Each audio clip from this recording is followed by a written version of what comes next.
the background.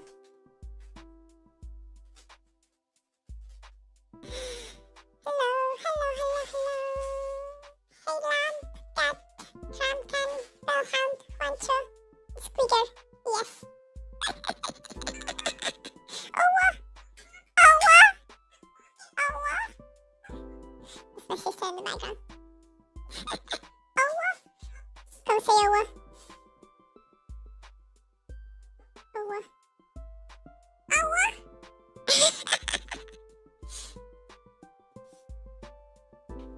All right, enough of that. Hello. Good morning.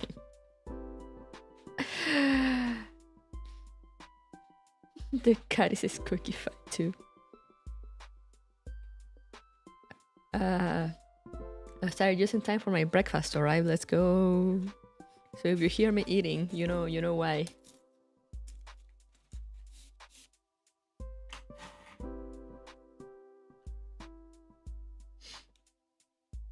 Woohoo! When this breakfast. Why are we awake? Because it's time for love and hope. That's why.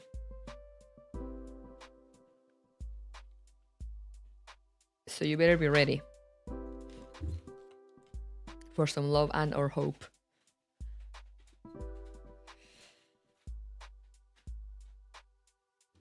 Kitty's coming for the food. No, you don't like the fries. Get off of here.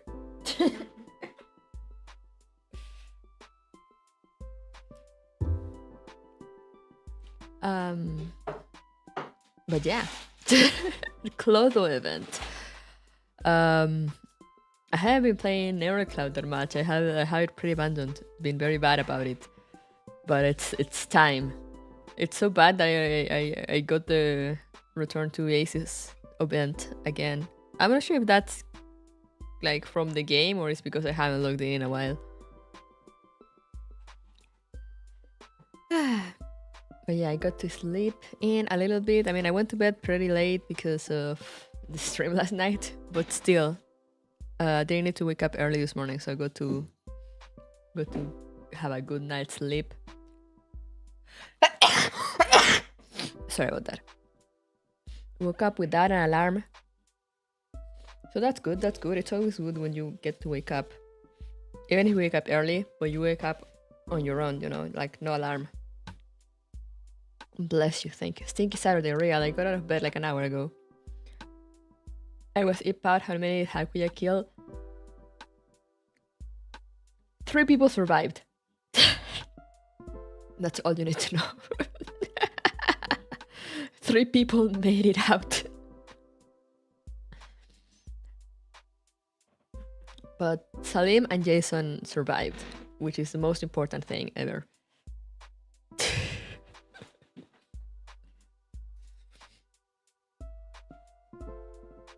How many made it out without rewinding? No, we didn't rewind again.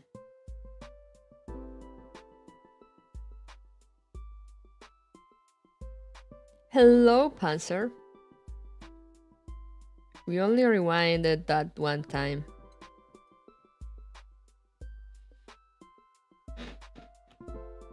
But we discovered that Merwin was not meant to be one of the survivors anyway, so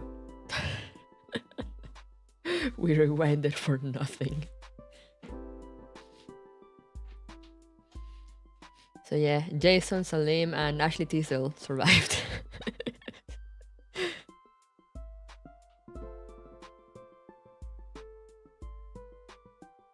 So I guess that's what matters in the end.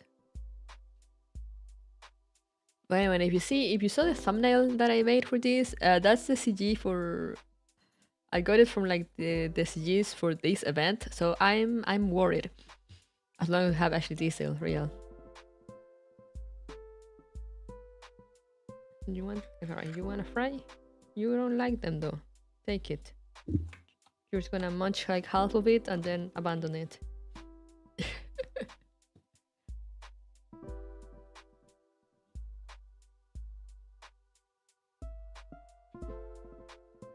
But like, don't eat it here. Go eat it somewhere else.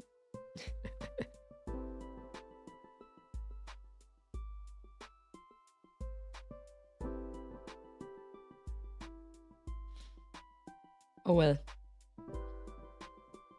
My cat is covering my stream deck. We are stuck in the chat screen until she decides to move.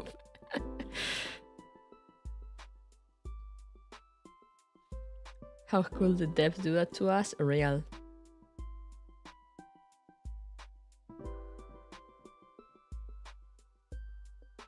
It's their bed now. No, she's not lying there. She's just eating. I gave her one fry. Since these are not so salty, they're like breakfast fries. And she, instead of like taking it away, she's just eating it here right in front of me. And covering access to my stream deck in the process.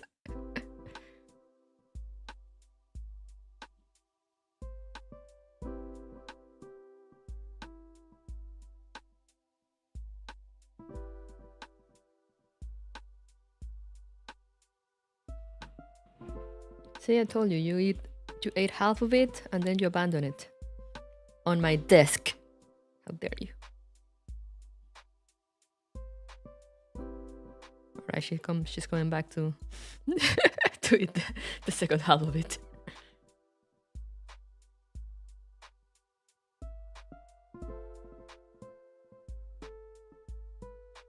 No, you still have some left.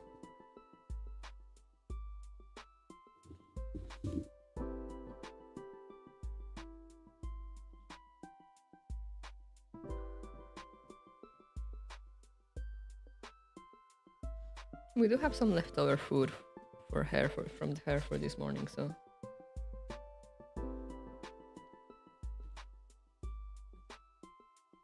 if anything, I can give her that. Hello, Armor Neko. But yeah, my cat moved, so let's get this chance to get onto the game.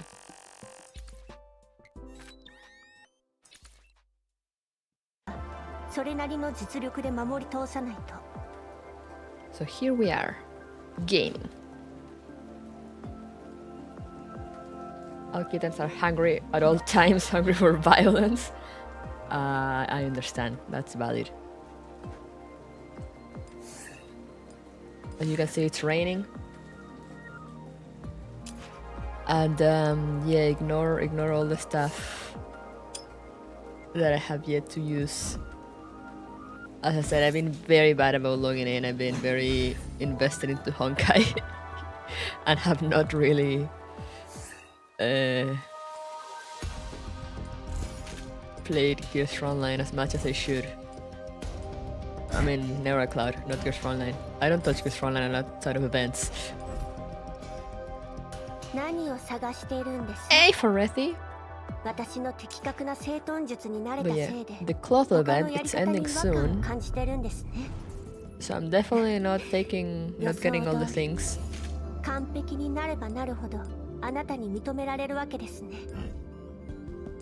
But I'll try to farm it as much as I can today.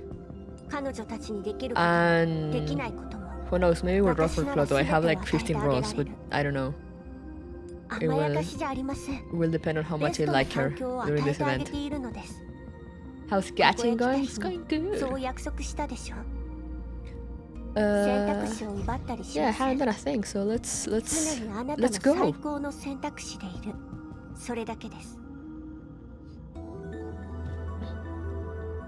Crimson Cemetery. This is Clotho, by the way. In case it wasn't clear enough. Isn't Halloween event up now? Yeah, it's also up.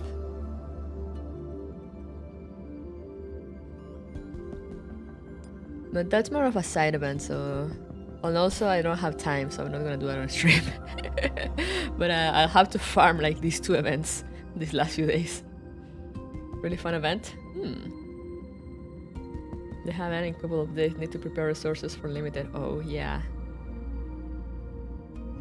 Time to burn, let's go. And the Neurocloud can escape a spooky season? Real, just look at her. She was made for a spooky season. So let's go! Midnight Echo. Part 1. What does it say? A creepy, unfamiliar song, resulting into the person from your dreams. Alright, let's get this show on the road. The oasis, outside the dormitories. A pair of kids walk hand in hand down the dark, quiet path. Oh, it's them! Let's go back now, Max. If the professor finds out we're not in our dorms... They won't! Look, the ops room is still lit up. Oh no, what are they doing? Even so, leaving the dorms without permission after bedtime is breaking the rules. Like I care, it's not fair that only Helix gets a work supper each time, so tonight we're both going to stay up all the way too. Miss Angela won't be happy to hear that. Oh, he is back. Oh, here she uses something like bad kids get kidnapped by monsters and so on. It's not like I'm actually a kid. You think I'd fall for that? Yes. Before she finishes speaking, the lyrics of an ethereal song waft out of the depths of the alley. Ah, I see. Russian, of course.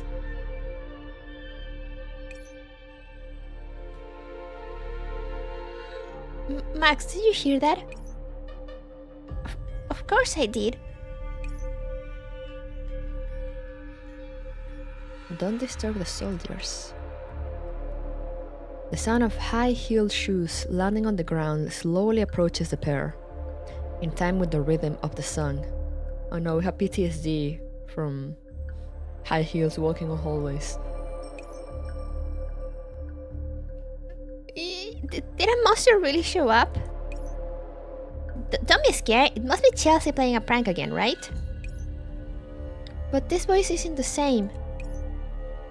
Then it must have been a voice changer, Let the soldiers sleep a little. What song is she singing? An unfamiliar form looms into view from the darkness of the alley. The long shadow cast by the light behind stretches out across the ground. Who will use a voice changer? Yeah, who? Who will do that? Max, that doesn't look like Chelsea. Is Chelsea that tall? She must be up to something new. There's no such things as monsters. Chelsea, that's enough of your pranks. Come with me to see the professor. The singer stops and the footsteps approach. The indistinct figure gradually heaves into view.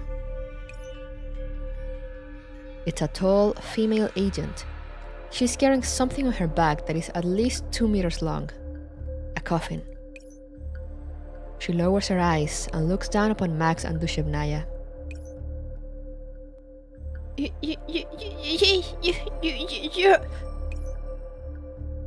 Max struggles to stay calm and questions this strange visitor before her. However, she is not answered by the agent, but rather... What? Why is the coffin talking?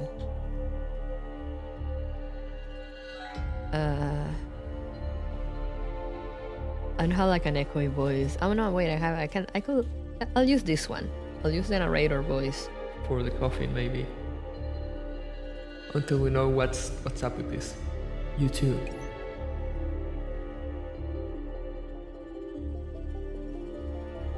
A strange and somewhat hoarse voice drifts out from the coffin.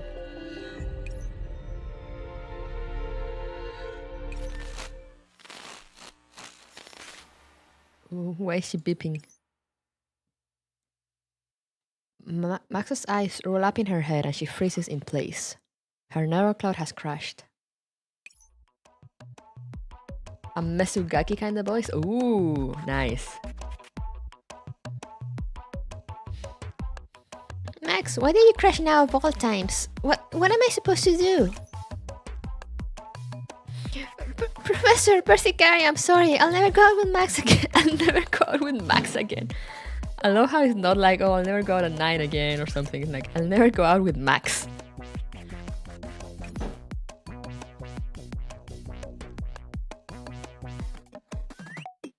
The agent stops before the two of them, her golden eyes gazing upon them from above. Oh, that's the song title on YouTube? Oh. Lost lambs that you are.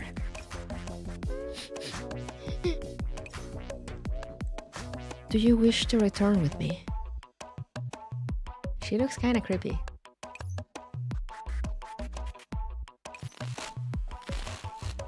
Oh, she also crashed.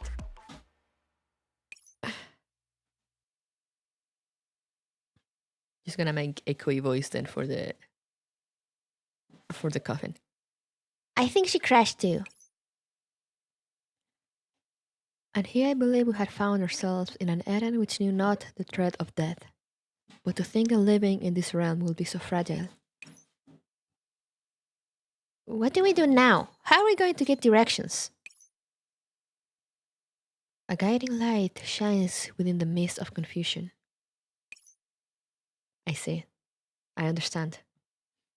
The agent's gaze lingers briefly on Max's and Dushevnaya's bodies for a while before shifting to the only building in the oasis that is still lit at this hour, the ops room.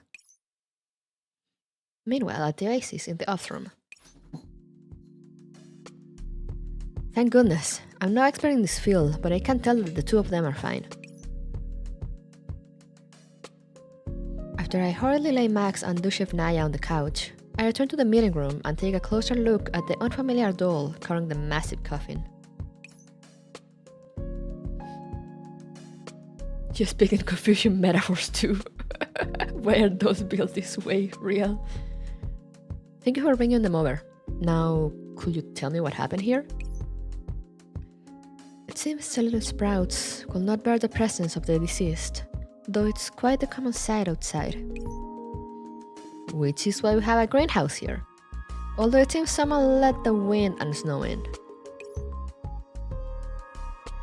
Upon hearing me reply to them in kind, the expression on the face of the doll who had been entirely unapologetic toward those two changes at last. Oh, that's the Oasis professor for you. I can't believe you could actually keep up with our conversation. Thanks to my position, I come into contact with many strange people. So you're not startled by us knocking on your door? Well, the security system showed that everything's fine, which means you have a travel pass issued by myself or Persicaria. With that being the case, you must be fine. Unless you're better hackers than Antonina and could crack our firewall without leaving any traces behind. And why are we capable of such a thing? Actually, I've been on guard against that ever since you stepped in the door. At least up until 2 seconds ago, now I can completely relax. I type my data terminal, and an image of the visitors appears on the interface.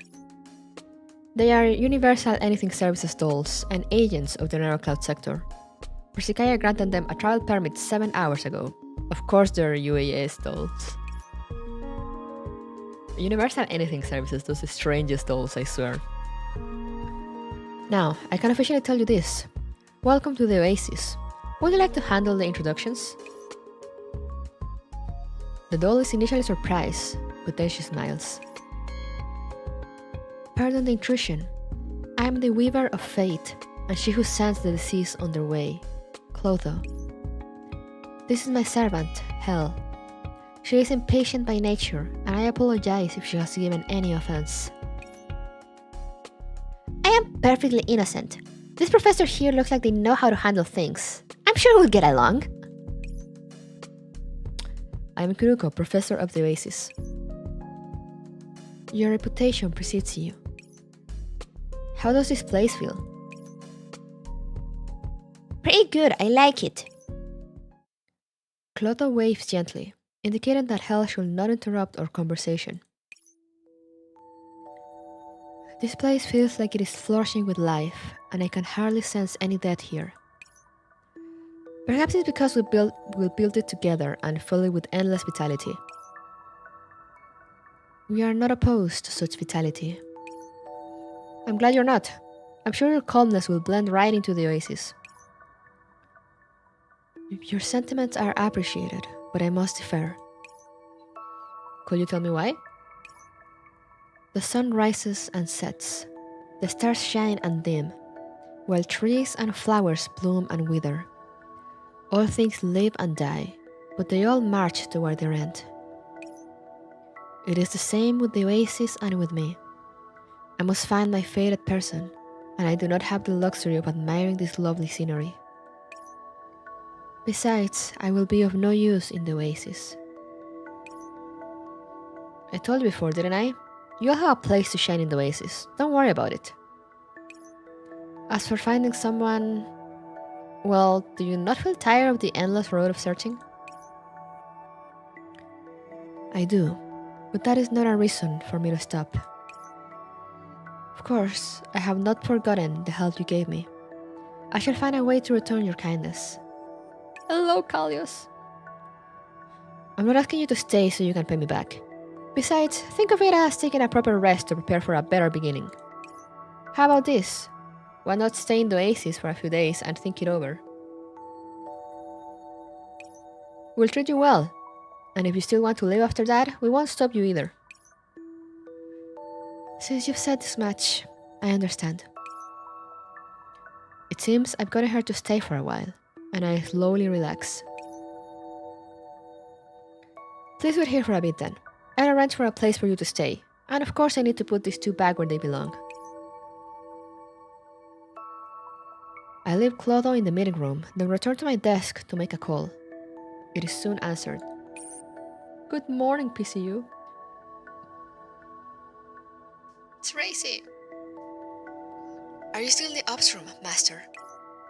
Just 1 hour ago, you promised that you would rest on time, did you not? Yes, provided nothing else happened. There's been a little situation with Max and Dushevnaya. Their neural clouds have crashed. A situation? You mean... Relax, they're not in danger. I just need you to send them back to the dorm. I'm glad they're fine. Leave it to me then. Also, please arrange for an empty room in the ladies' dorm. We'll need one for one person and... 1 box? Never mind, we'll go with a double. Please arrange for a double room. Very well, I will do so now.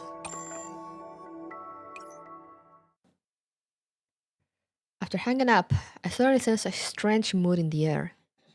An icy chill is pouring out from behind me. I reflexively turn and find a black shadow standing silently there. You... I wearily eye Clotho, who has just shown up, and quickly regain my composure. What's wrong? Did you remember something? To my surprise, I find that Clotho, who has always been quite inscrutable, now has teardrops bedding in the corner of her eyes.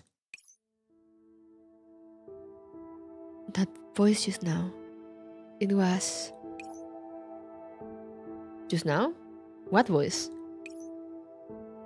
I've been searching for all this time.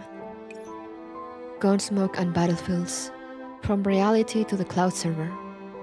I've been searching all this time. Wait, is the person you're looking for... As confusion fills the air, the door to the ops room just so happens to open. I'm here, Master. Upon seeing the person who has arrived, Clotho immediately says her name. Santa Reissi. Oh, they know each other. Santa Reissi stares at Clotho in shock, but only for a moment. Then her mouth curls up in a faint smile. It's been a while, Clotho. The formerly aloof girl doesn't hesitate. She lunges at Santa Reissi, and what starts as intermittent sobs soon becomes full-blown wailing. Faced with this, Santa Reissi simply pats her shoulder gently and smiles. It's alright. It's alright now.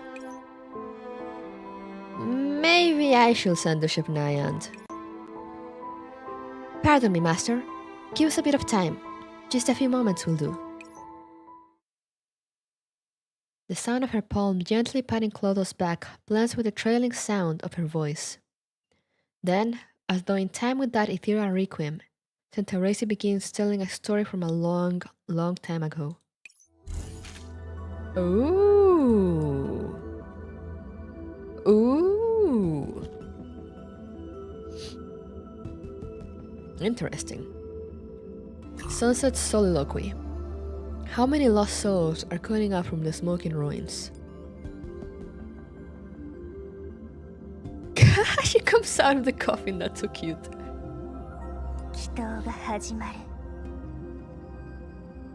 This is a stage, so I'm gonna eat while I do it. I apologize, but I'm hungry.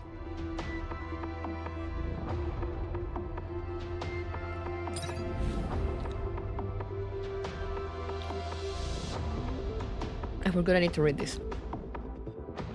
Blood, formerly flowing, now lies dried. Corpses litter the wilderness like grass. Not a soul to care after them.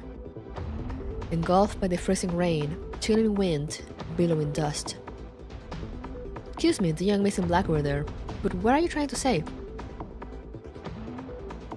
I am Hungary, yes. People have always said that in death all things are equal, but in truth, many of the deceased have nary a right to a resting place. Sheesh!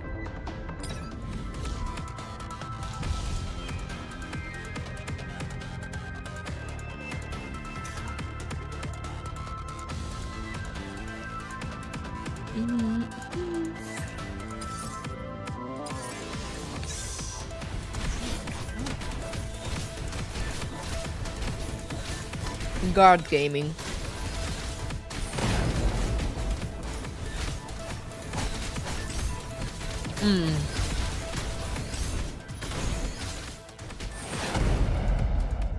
That did not went too good. Oh, that's the coffin?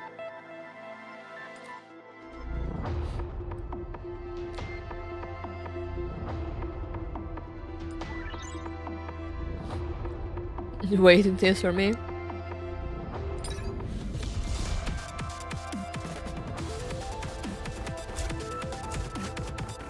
Yeah, sorry, guard gaming is definitely something.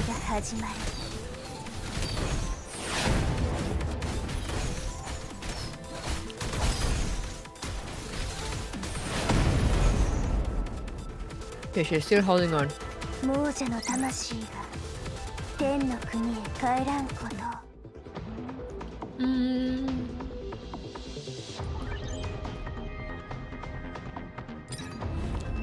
Hence came the four horsemen, and in their wake was ruination and lament. The soldiers and volunteers laid the corpses in the plaza together, covering them with white shrouds and living markers. A complex, unspeakable emotion began to emerge. Fatigue and exhaustion, accompanied by the fear born of witnessing cadavers. The weeping of the survivors reached my ears once again. Even thinking about such a scene must have been hard to bear.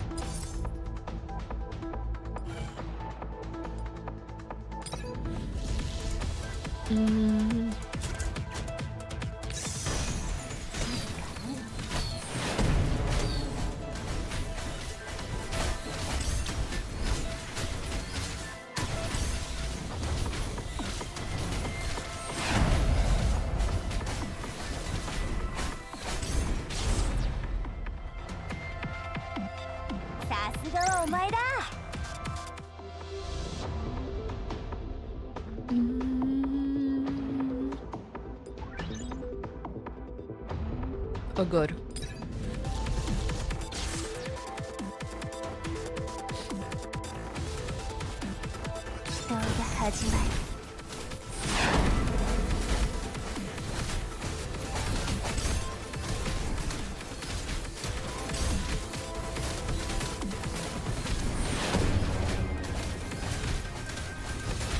Oh no.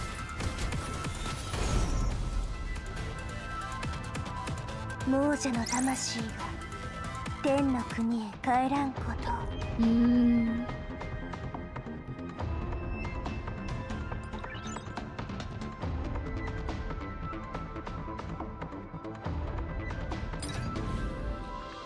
The spinner, name of Clotho, she draws and spins the thread.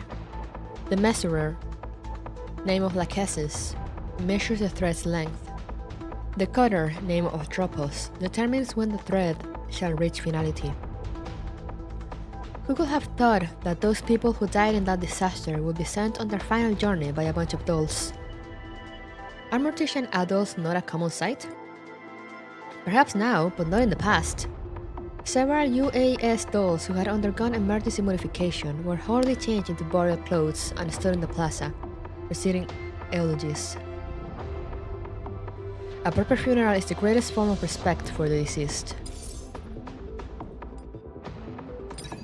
Damn. Okay, let's see. What should we get?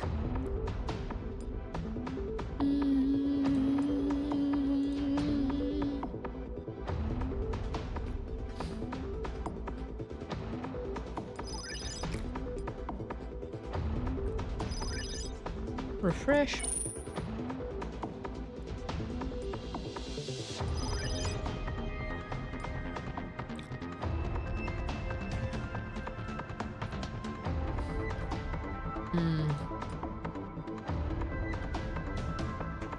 One more.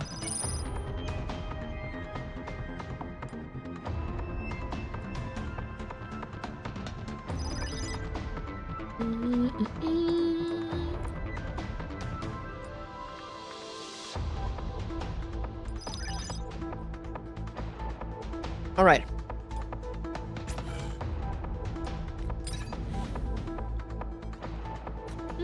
I was eating, no.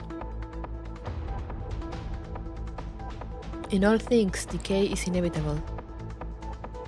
It had been roughly half a year since that terrible disaster. Those hastily modified dolls became members of a volunteer team and carried out special duties. In truth, it wasn't all that special. After all, it was something every human had to experience: death. They worked together to send the dead on their way, and they were as close as sisters. However, that fate will eventually befall dolls as well. Bodies of steel will not exempt them from that which cannot be denied. So they're not around anymore? Sheesh! Low on hope. How did I miss you?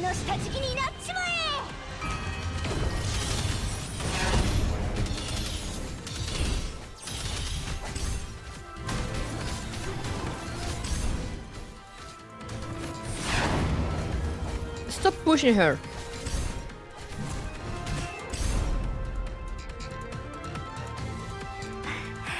Yes.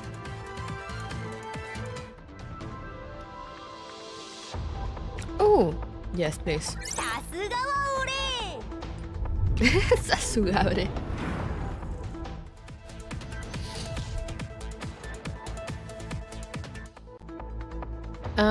Let's go top. A cotton wad is wrapped around the shuttle, and from it we pull forth a clean white thread. Behold, that is life. So they still live. Or rather, they, who dance with death, have been given new life. Yeah, real. The volunteers purchased 3 new bodies from UIS so that they could appear in a new form. And so, those who represented death were now reborn. Pretty deep, if you ask me. Pretty deep.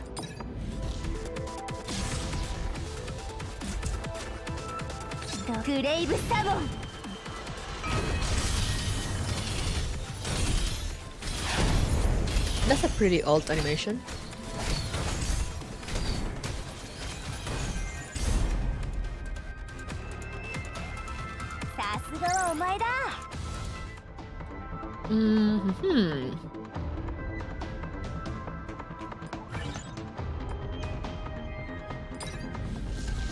Let's see.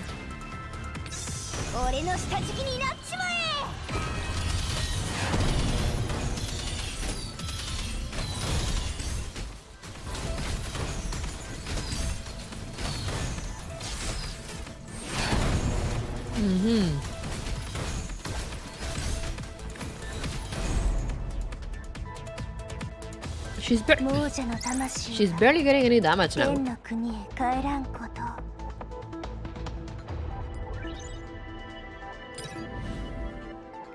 Let us sow the seeds of fairness among the people of the land.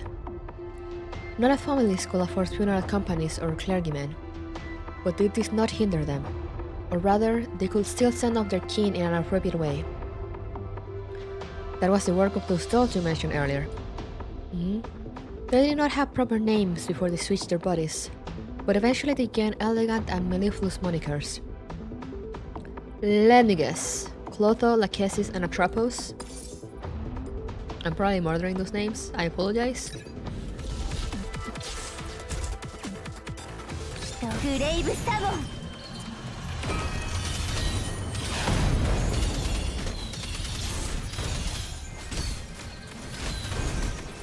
Come on, you can do it. さすがは俺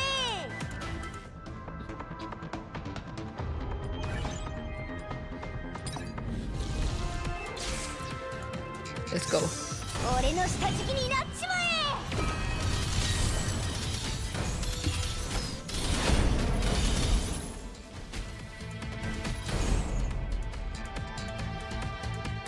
さすがはお前だ Not that my brain NPC has planned to boot up. Valid. Oh, that's cute how she hits the coffin. This is Clotho, we're just getting to know her. And she knows Reissi from somewhere. And Reissi's telling us the story of how, like, they were literally like boreal dolls.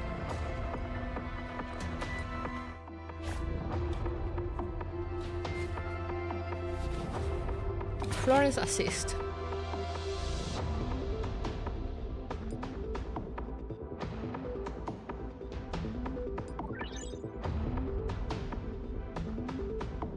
Ooh. Nice. Life and death are ultimate questions which cannot be avoided. Witnessing final departures for so many years, even a heart of stone will eventually be moved. And what of dolls with emotional systems? After being exposed to sorrow for so long, this vast excess of negative emotions will lead their other emotional models to stop functioning altogether. Were they changed too? All of them, except for her, the spinner who drew forth threads from the loom. Looking at it through lens of human emotions and ethics, she was the youngest of them, but she did not collapse like her elder sisters. But perhaps it would be more apt to call it an elaborate disguise. For a doll of UAA's emotions to evolve to such an extent, maybe the changes in her were the most significant. Simply remove the negative emotions from the dolls is real. Just uninstall emotions. It's that easy. Okay, let's go for the advanced one. I think she can take it. Let me just open my wrap so I can get a bite as she's fighting. Maybe even 2 bites since the fights take a while. This is guard gaming after all.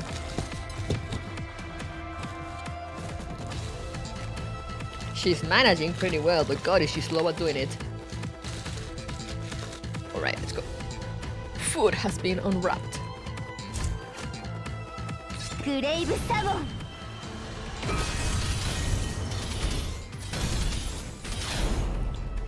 Oh, it doesn't take that long. さすがは俺 I am shooked.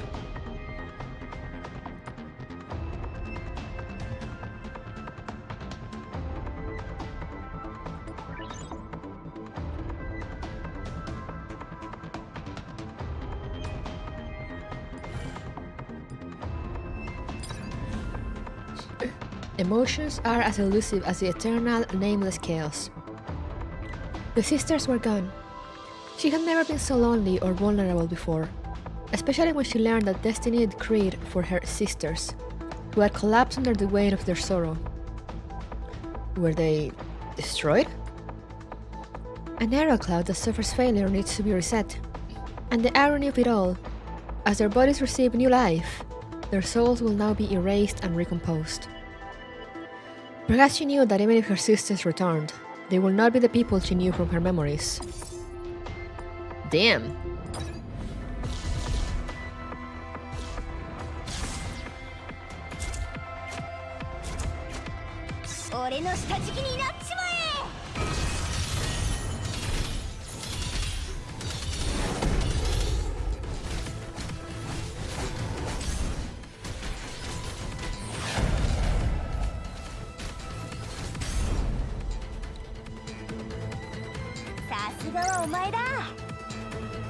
This breakfast wrap is really good. My story is done. Is there anything else you would like to hear? Perhaps what I've heard is complicated and lengthy enough, Clotho. Yes.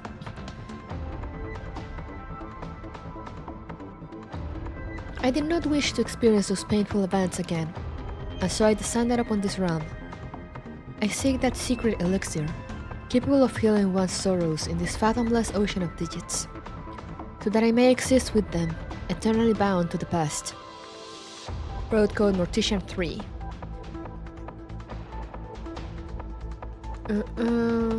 Activation date December 31st, 2056. Road name Clotho. Never activation percentage ? Mortician 3. Call name Clotho. Verification complete. Alright, sign here please. Sí, hablo español. ¿Qué pasa? ¿Qué tal, qué tal?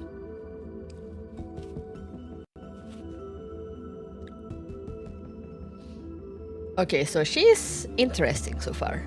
Interesting doll. Let's see, stage 2. Prologue at dusk. The world grows hazy and dim as the sun sets behind the mountains. Ready. Oh, now we can bring more people. Of course.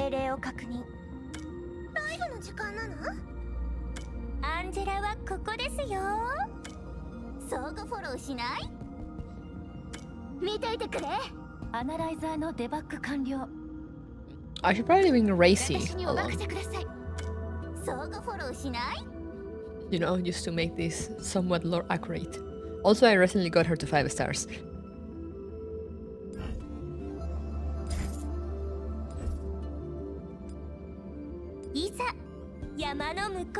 Like she doesn't have any background PTSD at all. Yeah, no, she's completely fine.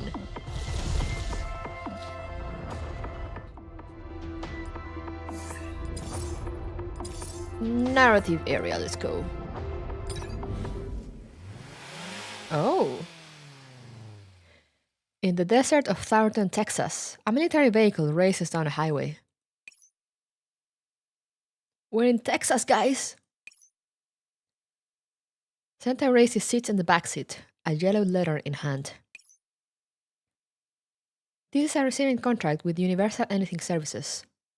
Mother and father left me a sum of money, which I've used to purchase long-term maintenance services for you.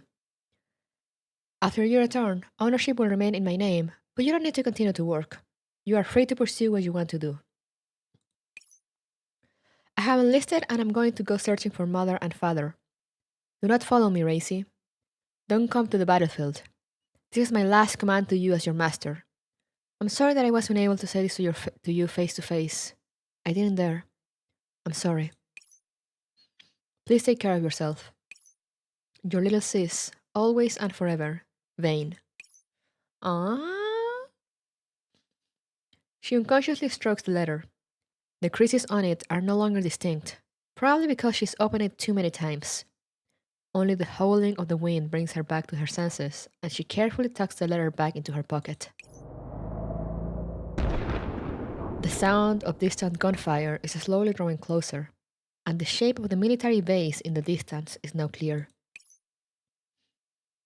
Laredo Military Sector, Outpost Entrance. Not desolate enough for Texas, I see. PTSD in my Mika game? Unbelievable. Please verify your information. Model, Butler 36. Name, Santa Reissi. Owner, Vane. Sender, Universal Anything Services. Now performing identity verification. Verification complete. Welcome, Santa Reissi. Please register at the logistics department. Your queue number is 36. Thank you.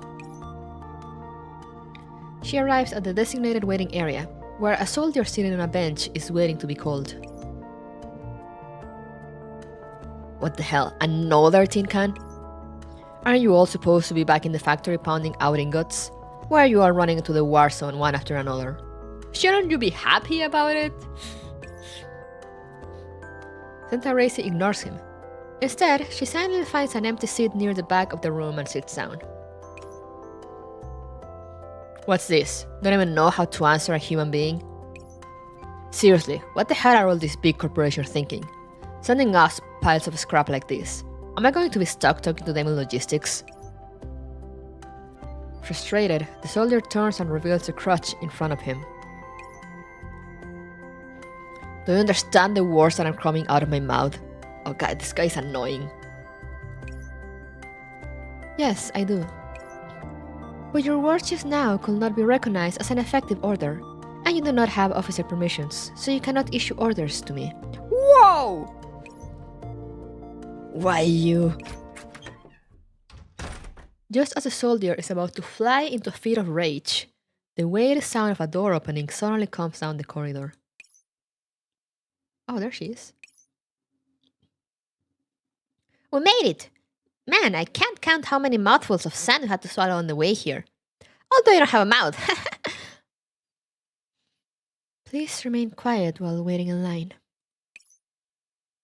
Reissi, don't go to the battlefield. Immediately joins the military. Real. The tall doll in black approaches while carrying a massive coffin, her face blank. Upon seeing her, the soldier's expression changes from furious to fearful.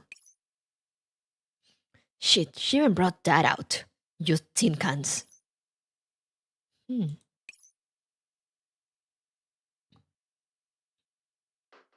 Next, number 35. Just then, an announcement fills the air. The soldier immediately seizes the excuse to limp off.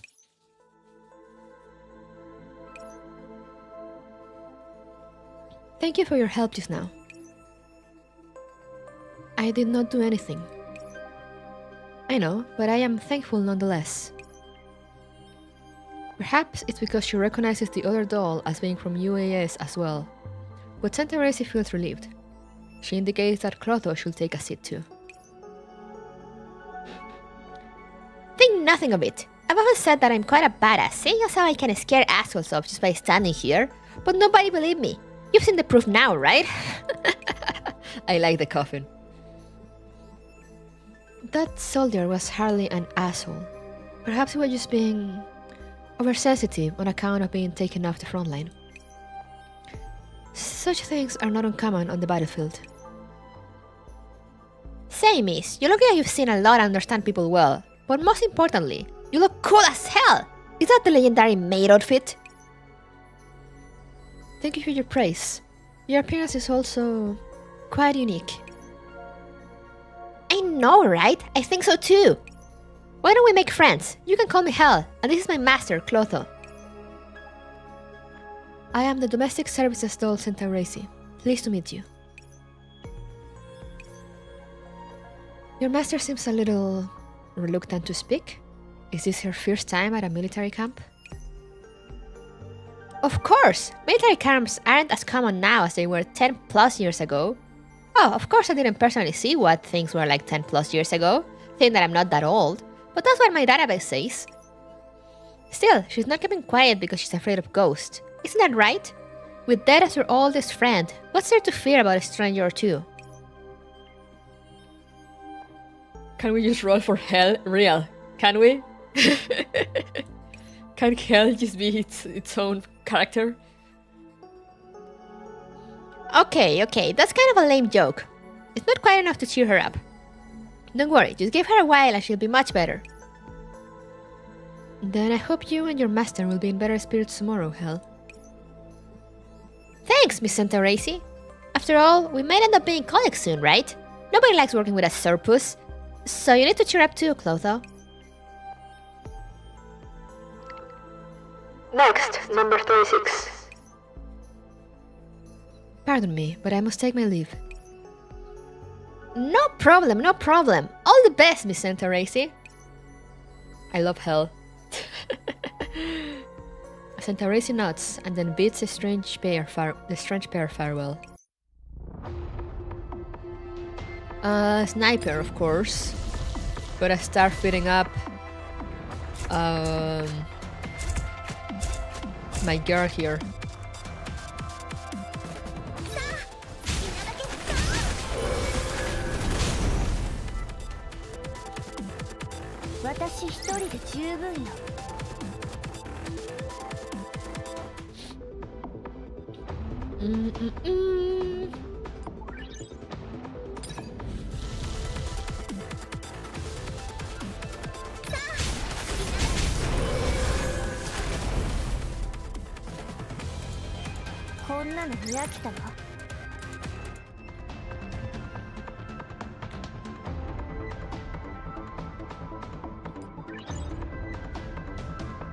Trading or let's go warrior. I have Reissi here.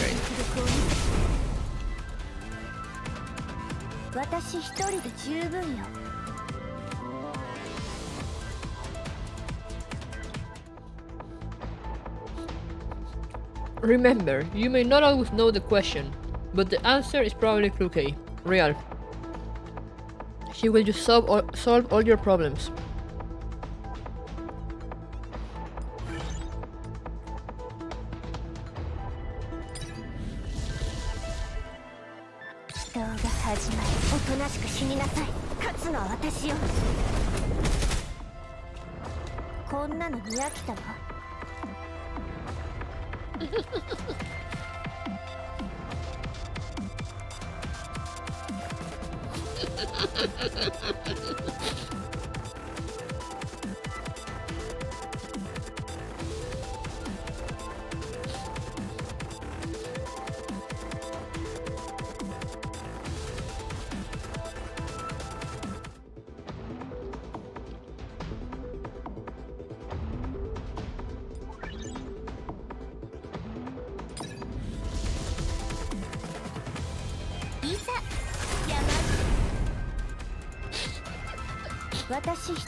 I didn't even get to get another bite to it. That went so fast.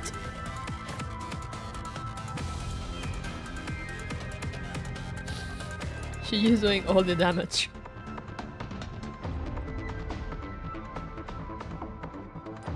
I will never get tired of seeing Kluke just destroying everything.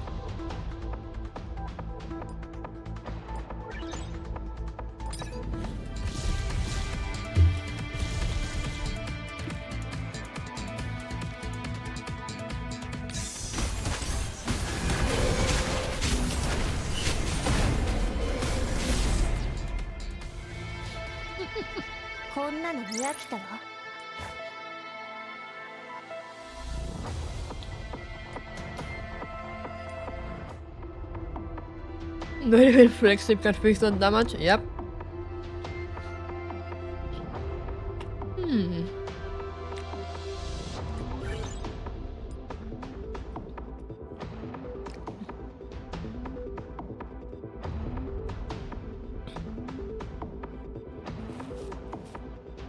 ¿Soy nueva en YouTube?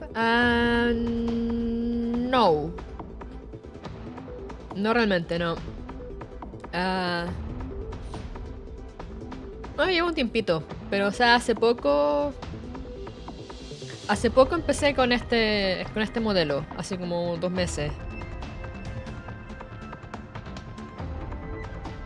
No, mentira, de hecho hace como 1 mes nomás. Así que estuve en break como 1 mes y medio, y después volví con modelo nuevo y bueno, aquí estoy.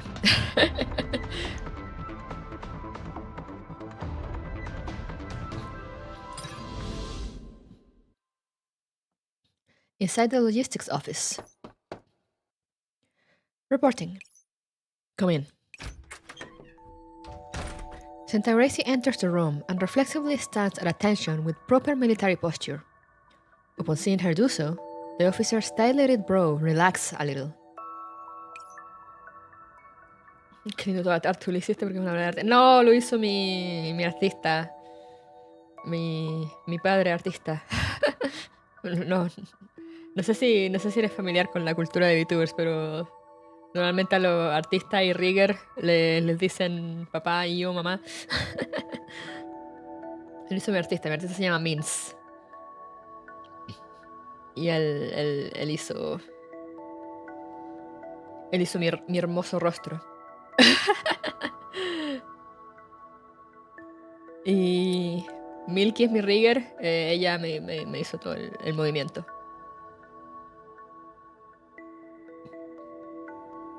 Look at those glasses, real. How did you see her? How did someone manage to see his bro? Information. Oh, the military uniform. Oh, I love. When are we getting? We should get this as a skin for Reissi. It's so cute. She looks so good. Good morning, Lou. Imoko, please. Imoko-sama. When are we getting this as a skin?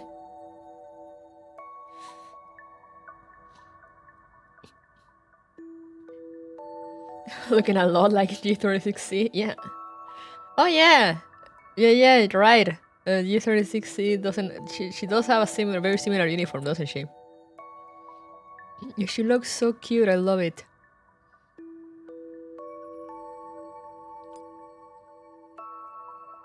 Sir, I uploaded it to your terminal, sir. Huh, that was fast. Let's see. Universal Anything Services? I thought all they produced were hunks of junk. I thought she was U36C, actually.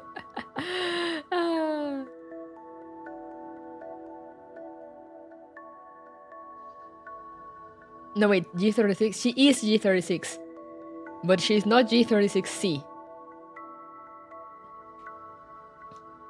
There's two dolls. There's G36 and G36C.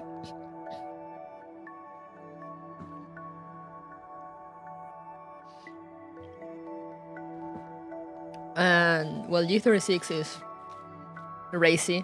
She's here. Maid doll. Girls Frontline. She's also there as a maid. G36C she's an SMG? Question mark? If I remember correctly.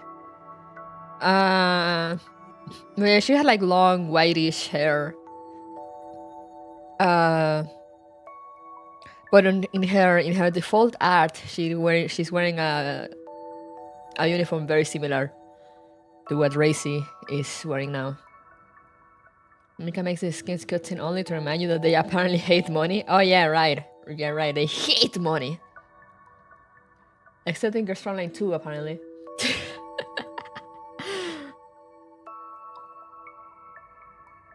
¿Qué te inspiró a ser VTuber y por qué? O sea, empecé siendo streamer. Y todo fue porque hace años. Estuve tenía un amigo que hacía un show de radio por internet. Estoy hablando así de los tiempos de Messenger, MSN Messenger. Y bueno, sabes que estuve con él, mucha gente estaba así como que, ¡ay, qué linda tu voz! Sí, qué sé yo, y bla, bla. Y yo dije como, ¡ay! Yo estaba ahí como, ¡ay, gracias! Y lo encontré entretenido. Y después empecé a ver streamers que hacían let's plays. En ese tiempo todo era más como let's plays. Y dije así como que, ¡oh! Soy entretenido. Así que empecé a hacer eso y estuve así un par de años, como que sí, que no. Y después cuando empezó el boom de los VTubers con Hololive y Yen, o sea, estaba de antes, pero yo entré cuando fue como el boom en el West porque fue la pandemia y salió Hololive y Yen y qué sé yo. Yo estaba como que, wow, sería entretenido eso porque no me gusta mostrar mi cara. Así que sí, básicamente es lo mismo, pero con un monito anime. Y bueno, no sé, me gusta, es entretenido. Me gusta estar aquí y compartir juegos que me gustan con la gente. Sí. Where were we?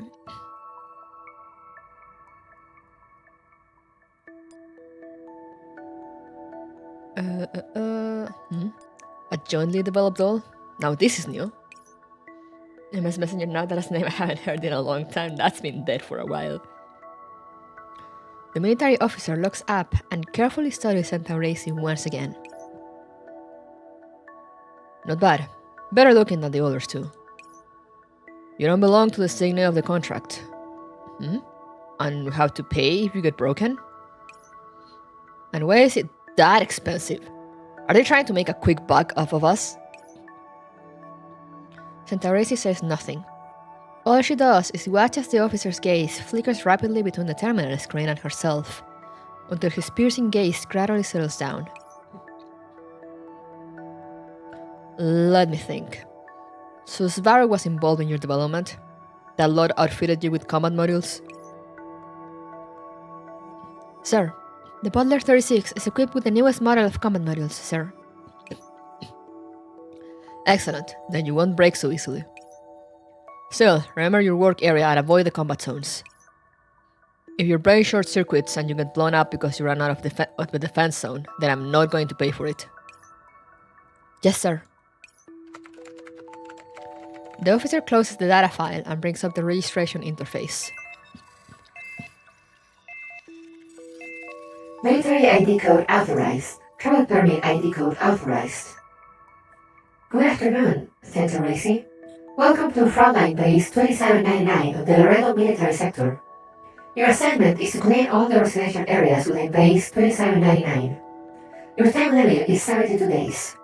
During this time, you must obey relevant orders from Austin Military Command. You do not need to provide services not mentioned within the contract.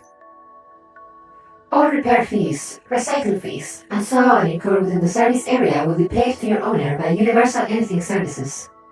Once your task is complete, Universal Anything Services will retrieve you from the Laredo living area.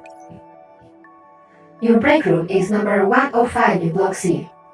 The emergency repair equipment and marathon diagnostic equipment sent by your dispatcher have already been sent there. Registration complete. Sir, understood, sir. Then stop standing around and get your ass over to the residential area. Get familiar with your assignment and don't get into a fight with those clowns. Sir, understood, sir. I will complete my assignment, sir. Military Base 2799, residential area. Do soldiers really have to say sir that many times? The moment Reissi shows up in the common area with her cleaning tools, she immediately draws the soldiers' attention. Whoa, we gotta search for a new Tin Man. A new Tin Man? Holy crap, how they changed dolls already? Why not spend the money on our guns instead? You can't skim off the top when it comes to guns, but it's different for dolls. Look at how skinny her limbs are. Doesn't it make you think they cheap out on her construction? What if it's that old geezer Andros fetish? Reissi ignores their debate and proceeds straight to the table. ¿Juega Minecraft? No.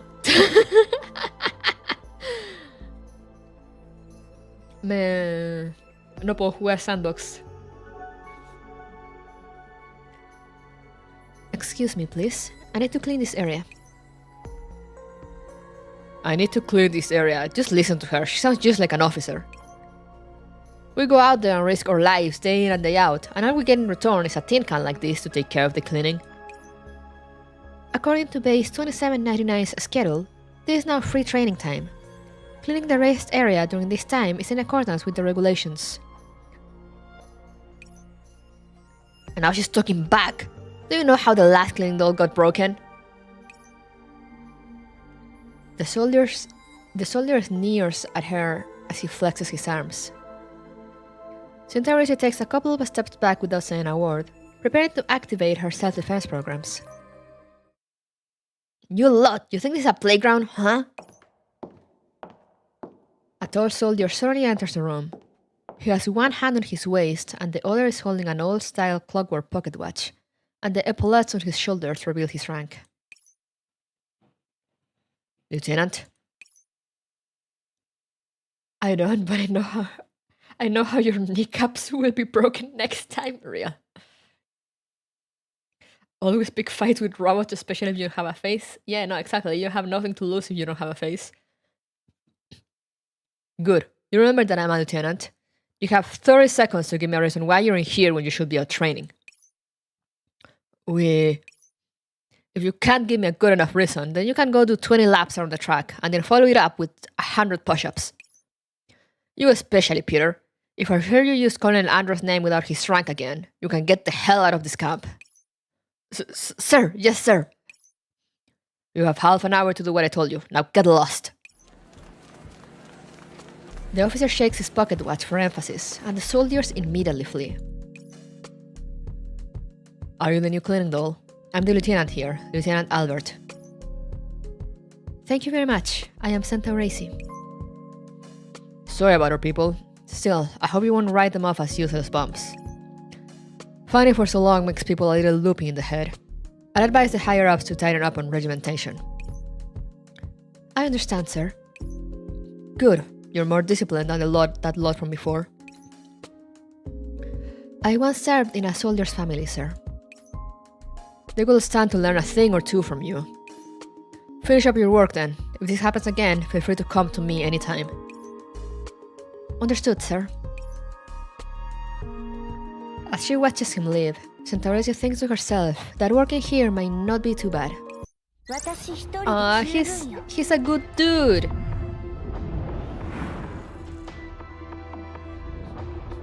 Quería si fuera millonaria dejar de trabajar.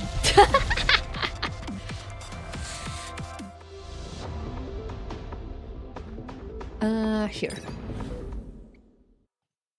Near the military base, on the highway leading to the war zone.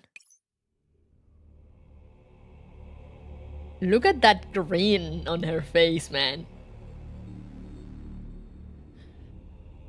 This working environment sucks! Don't be so loud when we're on dispatch, Hell. But I can't take it anymore. Are you saying you can? That logistics officer was just going too far. He was bossing us around and pointing us here and there from the moment he saw us. And what was that about not as well made as the doll just now, cheap goods and so on? They could just send us out here on an assignment without another word. But the most important thing is, what the hell is with this tiny bike? I can't believe the two of us have to squeeze onto a small thing like this to clear out the battlefield. Calm down, Hell. Do not frighten away the wandering spirits. I can sense many of them up ahead. Fine. Work it is. Oh, woe is me. On the battlefield. Thank goodness Hell comes equipped with emotes, yeah. I'm home with sandwiches. Ooh, what kind of sandwiches? An intense firefight just ended 4 hours ago, leaving nothing but rubble in its wake. Clotho easily helps the gigantic coffin onto her back and gingerly steps forward. The black of her mortician's outfit looks a little sinister amid the smoke filling the battlefield. Breakfast sausage sandwiches? Oh, those are so good. Well, this is our first time coming to a place like this. What a mess. We'd better hurry, Clotho. There are still airstrikes hitting the surrounding areas intermittently. Clotho does not answer Hell. Instead, she closes her eyes and quietly chants. A strong light seems to be looking through her closed eyelids. I have found it. What is it? What is it? Lingering warmth.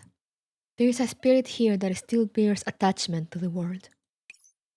It is here. The sound of breathing is faintly audible through a pile of rubble from a collapsed wall. Clotho cautiously and swiftly gets to work, excavating the rocks. A soldier on his last legs appears before her. So bright. Am I saved? We are here to guide your soul. The soldier shapes his nearly immobilized neck, his eyes filled with the fires of hope. However, when he sees Clotho, The light of hope turns to fear.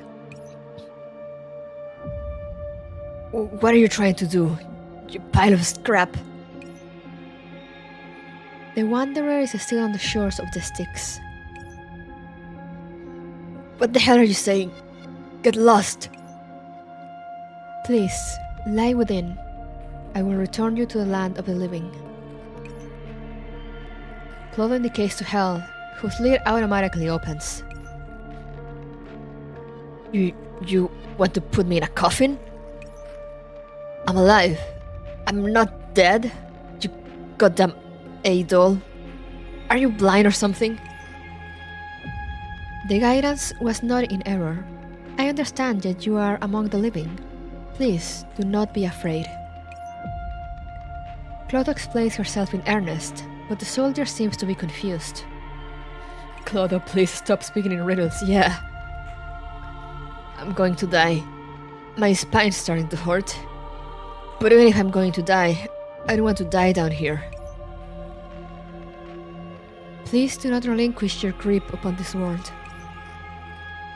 My spine, my legs. I know I'm screwed. There's no way I'm making it through this. Daniel's gone, and so is Sergei. We were going to buy the farm here. I knew it from the start. Clotho doesn't speak. All she does is approach the soldier as slowly as possible while clearing away the debris around him. The coffin's side touches the soldier's extended left hand. His eyes glaze over and his fingers unconsciously scratch at the coffin. It's kinda ticklish. Clotho immediately pats Hell, indicating that she should be quiet. So cold. It's the smell of metal. My grandpa was a blacksmith. When I was young, I'd watch him work every day. That was when I met Sophia. It was a spring evening. We were both young and hadn't been conscripted for national service yet. I got married, and then I was conscripted. Sophia made boots and a jacket for me. I need to show you my boots. My boots. Where did my legs go? That's right. That shell hit me, Anne. Sophia, how will you raise Tatiana? She's only 3 years old. The injured soldier's voice gradually trails off. He reaches out to Clotho, crowning wildly as if in search of hope. Sophia, Tatiana. I teared up a little. We need to hurry, Clotho. The next round of the airstrikes is coming. Before the wounded soldier's hand can fall, Clotho grabs it. Clotho? His soul needs guidance. I don't want to die. I want to go home. I don't want to die. Mama, save me. It's coming. Clotho? A whistling sound comes from overhead. Hell turns and forms an angle against the broken wall to shelter Clotho and the injured soldier under her as best as she can manage. This is depressing as hell. Mika has delivered as per usual real, and we're only on like stage 1 or 2. God damn. The earth trembles and the sky burns, and the wounded soldier's weeping gradually stops.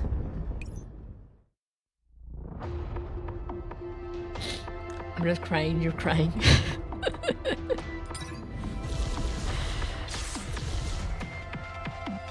Why that was so intense? いざグレイブサゴン。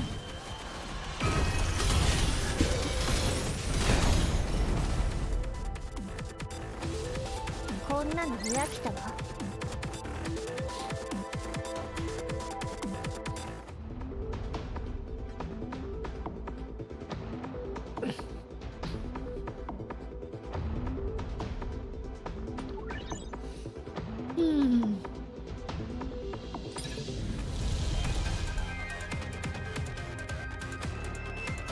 Mika never fails with the fields. Yeah. 全滅コードを開始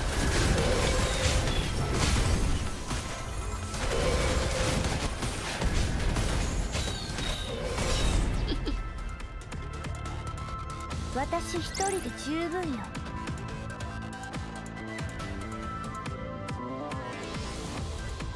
Está bueno ese poema. Well, guys, hopes and dreams. Hopes and dreams. Love and hope. Cue to Yu Xiong saying in an interview something about the lines of, "We didn't even write stories that depressing."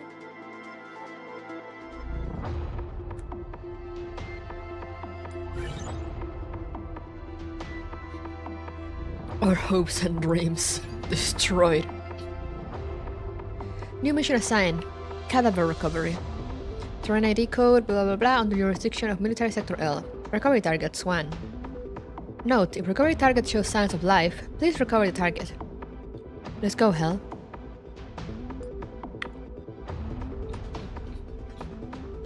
Let me grab a bite. I'm almost done with my wrap.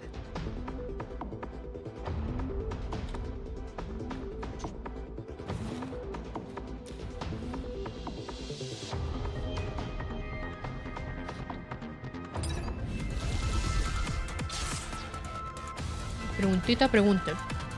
いざ俺の下敷きになっちま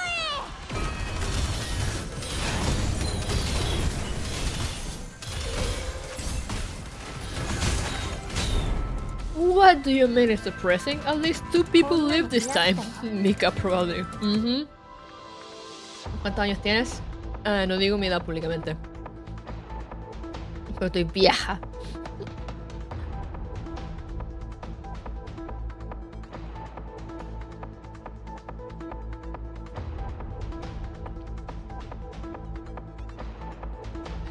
Soy hack love, real. Soy de los tiempos en que se usaba la línea telefónica para conectarse a internet.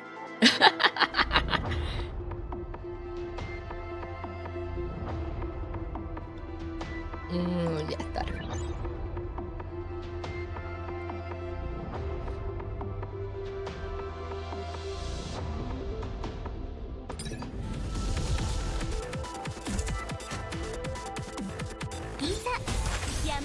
Las páginas amarillas también. Tiempos aquellos.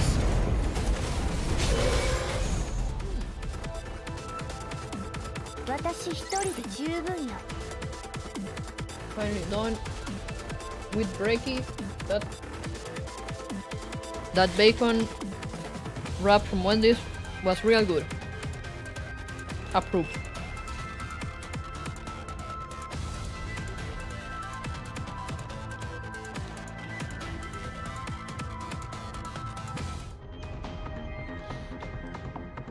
The simpler times, yeah.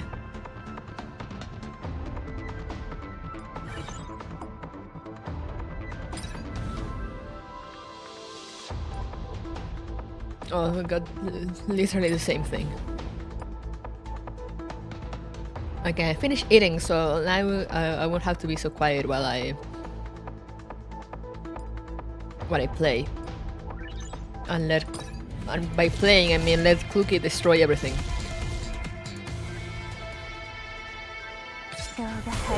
I love her cat rat animation, yeah. No.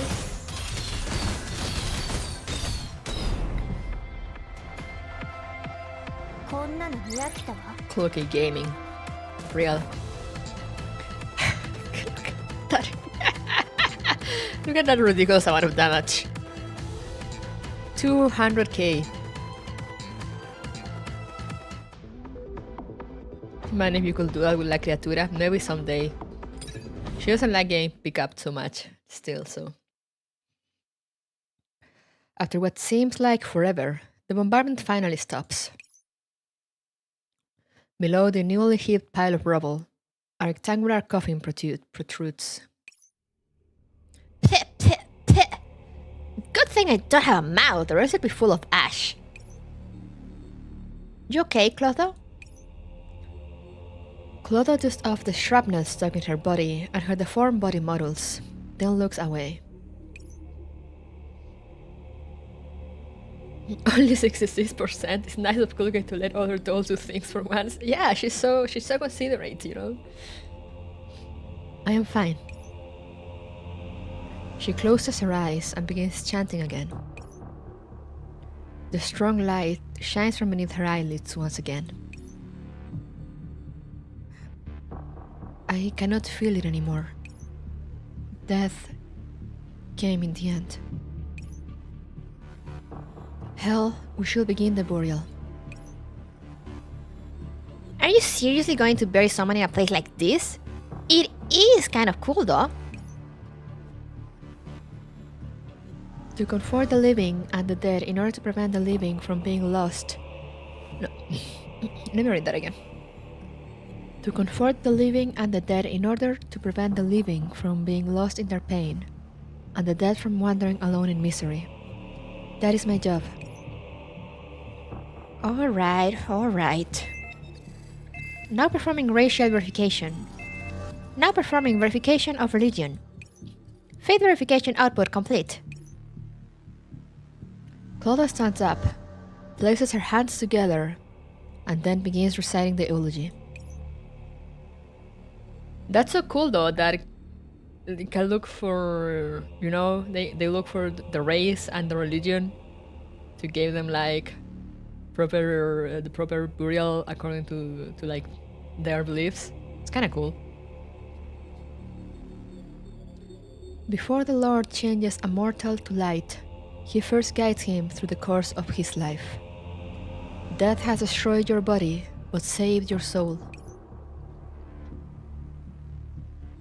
In the sorrow of death, your soul has found freedom. May your ashes rest in peace. It's a pretty in detail, yeah. Clotho stores the soldier's body inside the coffin and slings it over her back. She continues forward with uneven strides. Her mortician's monochrome outfit has become even more ragged from the explosion before. Now, even in a battlefield swaddled with smoke, it is no longer out of place. Military base 2799. Preguntita, ¿qué preguntita? After hearing Clotho's report, the soldiers turn gloomy. Might be. So he's gone too. That means the whole squad's gone. That's 32 people in all, right? Is this all you brought back? Some bodies were no longer intact. Is making excuses all you know how to do, you incompetent doll. Did he just hit her? Is that what just happened? ¿A según deporte? No. Hey, why are you hitting her? You shut the fuck up too. What the hell kind of lunatic will put a neuroclone in a coffin anyway, you freak? Yo!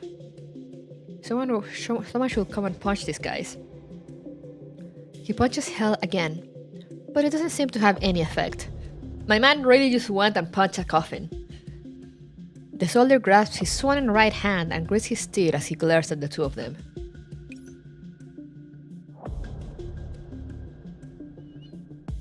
You got them. You. I made a coffin at that, yeah. This thing must be a jinx. We've got corpses enough as it is, but now it's waving its coffin around in front of us. Get the hell out of here, you trash. Considering you've got enough energy to mess around like this, can I assume that this morning's training was too light? Just as the soldiers are about to physically throw Clotho out of the building, the voice from the doorway grabs everyone's attention. Lieutenant, we're messing around. Then do our Rex say you get to lay hands on our support dolls? Huh? Sir, it's the fault of these tin cans for not being capable enough, sir. She was assigned to collect bodies, but she didn't finish her job. The numbers don't match, sir. If I hit you with an arty shell right now, your corpses wouldn't add up either. Stop making a fuss about nothing. This isn't your first day on the battlefield. Have you never seen a corpse before? Mind your own business and stop wasting time. If you want to avenge them, then make sure your guns are clean. All of you, start doing laps. Your time starts now. I really like the lieutenant. He's gonna die, right? Coagulation impact T. Yes, sir. The soldiers slink off again. Albert wipes his pocket watch and approaches Clotho. This man is a 40k commissar treatment. What does that entail?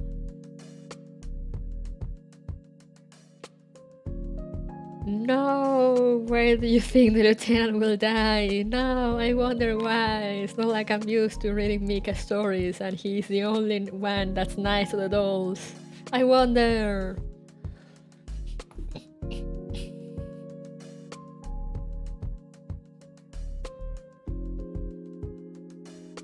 Wow, that was super cool, Lieutenant. No wonder you're in charge of them. Really makes you wonder. Thank you very much. Save it. You do your job, and I'll do mine. That's enough. He's too good to be alive, exactly. I hope you won't be biased against them either. They've just been under a lot of stress. Even though it might not seem that way, I saved quite a few of their lives, so don't listen to me. The same goes for you, got that? If you do your job well, people will naturally respect you. That's how the military works. Yes. Next time, I will do my best to keep the souls of the living in the world. That's good. Oh yes, if you want to thank someone, you will thank that little miss too. She called me over here. I only taught her this morning, but she picked it up so quickly. The lieutenant turns to the side, revealing a blonde-haired doll behind him. Upon noticing Chloe's gaze, she nods to her. You are... Wow, it's Miss Reissi. It must have been hard on you, Clotho. We ought to introduce ourselves properly, on account of how we're going to be colleagues after this.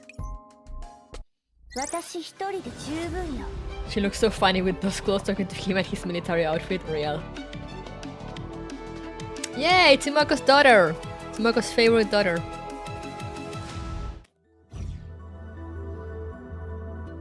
Or like first daughter, I guess. She seems to give equal love to most of her daughters. Grave Moon Sigh. Another scar on a wounded heart, like the moon streaking through the night sky. Ooh, deep. Alright, once again, let's go. We bring Reissi and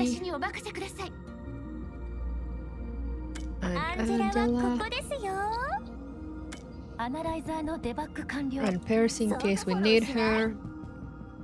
And I don't know, suck. Welcome back to see you.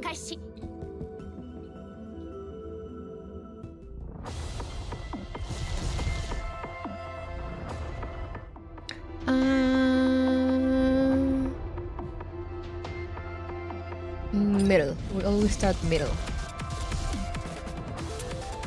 Alrighty, let's see. How should we line these people up?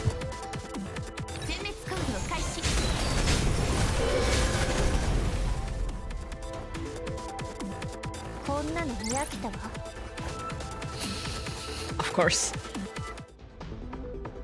Guards have their crit rate increased. Yeah. Sniper. Always buff Cookie. That is always the best way to play.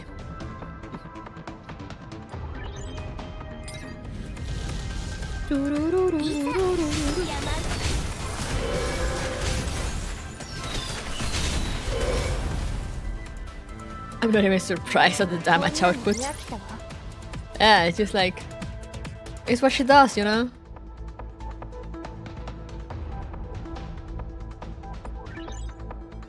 More narration. A week later, inside the logistics office. You did very well in all the categories of your assessment. Who knows, you might end up being the doll who lasts the longest here, Reissi. So long as this place doesn't get blown up, that is. Literally all you need, gameplay who, yeah. Hey, Duck! Thank you for your praise, sir. I'm serious. You adapted really fast. I thought every teen can will need a break-in period of 10 to 15 days like the last one. Sir, the work here is very similar to my previous job. Cleaning the barracks on time, washing clothes, preparing meals. I've been trained to do that before. But that's not the same. Even if this is a rear echelon base, we might be sent to the front lines at any time. Or we might get ambushed and killed on the way back like that squad from last time. Everyone's under a lot of pressure from the fear of death, so they often abuse dolls to take it out on them, that sort of thing. But you haven't complained about it even once. Sir, I am outfitted with command models and I can't defend myself appropriately. Also, it might also be the effect of Lieutenant Albert's concern for us dolls. Anyway, that's not the issue. The important thing is, you've done a good job. Oh, forget it. Why am I even explaining all this to a doll? In any case, you did well, so keep it up. Thank you very much, sir. Reissi pauses. Upon hearing the officer talk about ambushes, her thoughts go to Clotho. A question, if I may, sir. Go ahead. May I ask how Clotho, that doll who came with me, is doing? I heard she's very busy now since she has to take care of those sudden situations, so she is rarely in the base. Her? Well, she's working. Frankly speaking, anybody could do that job, so we're not really particular. I hope luck is on her side and she doesn't get shelled to bits. Right, she shouldn't be worrying so much about relevant things. Carry on with your work. Yes, sir. Mogo's daughter Privilege got new art even when she's in other doll story. Yeah. ¿Te puedo decir algo? Supongo? Ironically, the Halloween mini-event really has something scary about it. The fact it's like an extended Matrix mode, and those little pumpkin cats that act like your frontlines could be at. Oh no. At the rest area. Hey, look who it is! It's Base 27's Iron Maid. It's break time now, and the lieutenant's out, so you can't do anything to us now. Excuse me, I need to clean this area. She's like, I don't give a fuck. As cold as ever. Forget it, Peter. You want her to hit you again? She sure opened her eyes last time. I wonder who had all the free time to teach his dolls how to fight. Even though they talk tough, the soldiers still obediently move aside and continue playing their little games. Ha! You lose again, Peter. Shut up! Again, let's go again. Qué guapas sos, gracias. They do somersaults as the music plays, and occasionally they roll around on the ground. It seems they are competing in physical abilities. Please be careful not to knock the pail over. Do you hear that, Peter? She thinks you're getting in the way. Aren't you all mouthy today, punk? And you, doll, how dare you say I'm getting in your way? Why don't you give it a try then? Go around with me and we'll see exactly who's better. Good lord, are you trying to test your strength against a doll? Why don't you try going head to head with a tank and see who's tougher? What's so scary about a tank? What? What's so scary about a tank? What's so scary about a tank? Not like I haven't gone up against one before. Oh look, I'm alive and well, aren't I? Alright, give it a rest. He'll end up drinking himself stupid again at this rate. This dude is a marine. I like the confidence. Hey, Reissi. We'll let you finish up quick, so don't go ratting us out to the lieutenant. The group leaves in a cloud of noise. Centaurisi thinks about what others have said to her. When P45 versus a literal tank be like, true. What's so scary about a tank? When P45 probably. Average Battlefield player. This dude hasn't played Code Bakery before. Oh yeah, right.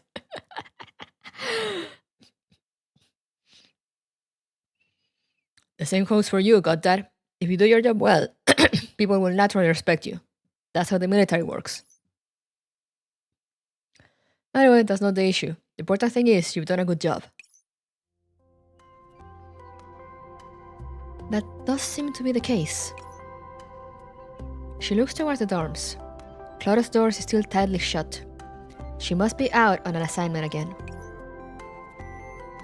I hope she's sorting things out on her side too. I like how she's so worried about Clodo. She's so sweet. For some reason, she seems to be a little hung up on Clodo. What she doesn't know is that Clodo is currently carrying out her toughest assignment she's had this week. Oh no. What happened to her? Glad warrior function.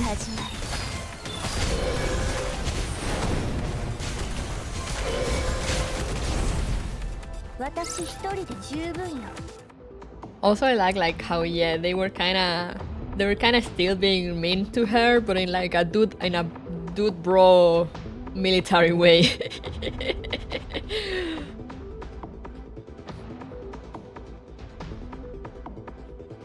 Seems like punching them really does the trick.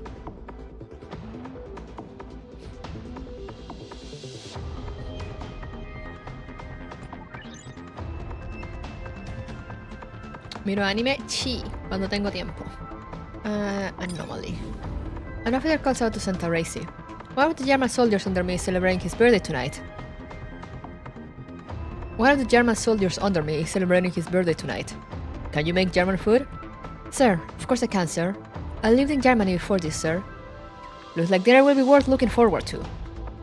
Make pork knuckles with sauerkraut. Obtain 1 random function card. Make Dutch babies with sausages. Obtain 2 random function cards.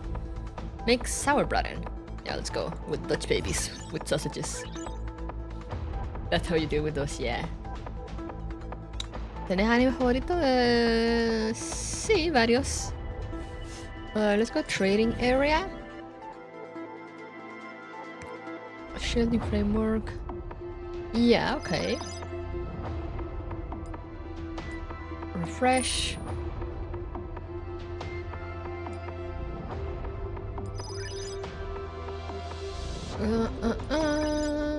Rob and play. Alright, leave.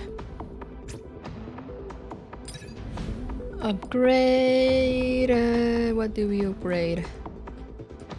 Sniper, of course. On the highway near the base. Yeah, this fire, this smoke, this highway. I actually like this stretch of road. It's true. I used to count all the little white stripes whenever we pass it. How come it's like this after just a day? So much for the ethics of war. The enemy just blew the whole thing up. War crimes. Do not be so noisy when we're on dispatch hell. Okay, I got it. We need to find all those unfortunate souls who were here when the airstrike hit, right? I'll help you out, though I don't have those handy eyes of yours. Unfortunately, those soldiers who were bullying you are off duty today. Wouldn't it be nice if you were collecting them instead? Don't say such things. Everyone is equal in the face of death. I love the smell of war crimes in the morning. Delicious. But those guys were just assholes. The only good one among them is the Lieutenant Mr. Albert. Yeah, Mr. Albert's one of the good ones. He's gonna die. He's gonna die. While hell is crumbling, Clota has already closed her eyes and begun her chanting. The familiar light shines from below her eyelids. The good old Napon. What's wrong? Why is it taking so long today? Is it a big one? Or maybe a little one? Is it hard to tell? Alright. Take your time and look. I won't rush you. I'll just stand here and keep the sand off of you. I'll try to be quiet, I promise. Found it. Clotho leaves the highway and heads towards a nervy slope. Good lord, is this part of a truck? I can't believe it got blown all the way here. Okay, you deal with it, Clotho. Move this aside. Easy does it. Upon moving the obstacle away, Clotho's expression changes for the first time. This is... Wait. Is it this lieutenant?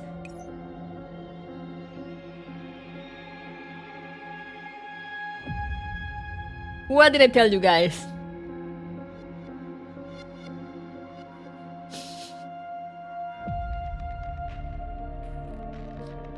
There he is. Is that you, Clotho?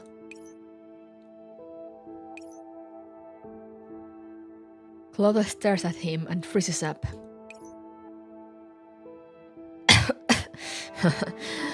Looks like I was lucky today. Can't say the same for my driver, though.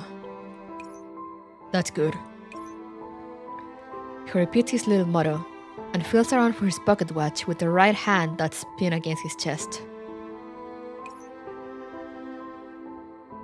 Don't raise your head. I know my neck better than you do. 3:57 p.m. You found me in just over half an hour. That's good. Don't just stand there. That's your coffin over there, right?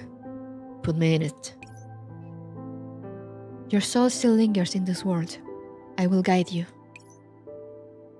Clotho clears the wreckage of the vehicle quickly and quietly, without hesitation.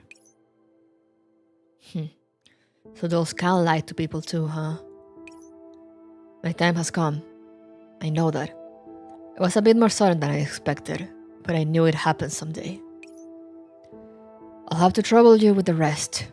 Make me look good, and those punks won't hassle you. Your soul still lingers in this world. I will guide you. Well, if you insist. I wonder just how long this war will last. Albert's breathing grows weaker, but Clotho continues working. Hell. Yes, I'm on it. I'm ready. Everything's ready. So please hang in there a little longer, Mr. Lieutenant, sir. The temperature and humidity are all okay. There's sufficient ventilation too. Just hold on a little longer. People have made it out of here alive. It's true. I guarantee it 100%. May I be struck by lightning if I lie? Not that I'm afraid of lightning strikes, but I can swear on it. Albert has already passed out by the time Clotho can safely extract him from the wreckage. His faint breaths are the only answer. His chances of survival are less than 0.3%. Hell, hurry. I'm ready. No problem. She puts Albert into the coffin. Sealing complete. Stability confirmed. He won't be affected by vibrations. Clotho, there's no time to waste. Clotho slings her onto her back and hurries back the way she came. Oh god, are they gonna make it?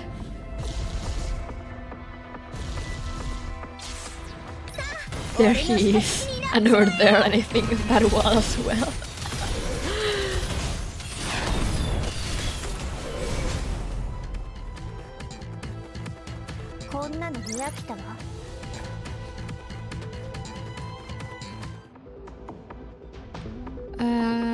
Chill. Yeah. Man.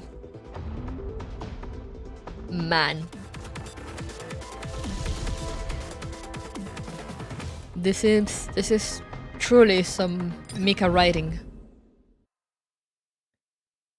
At the rest area.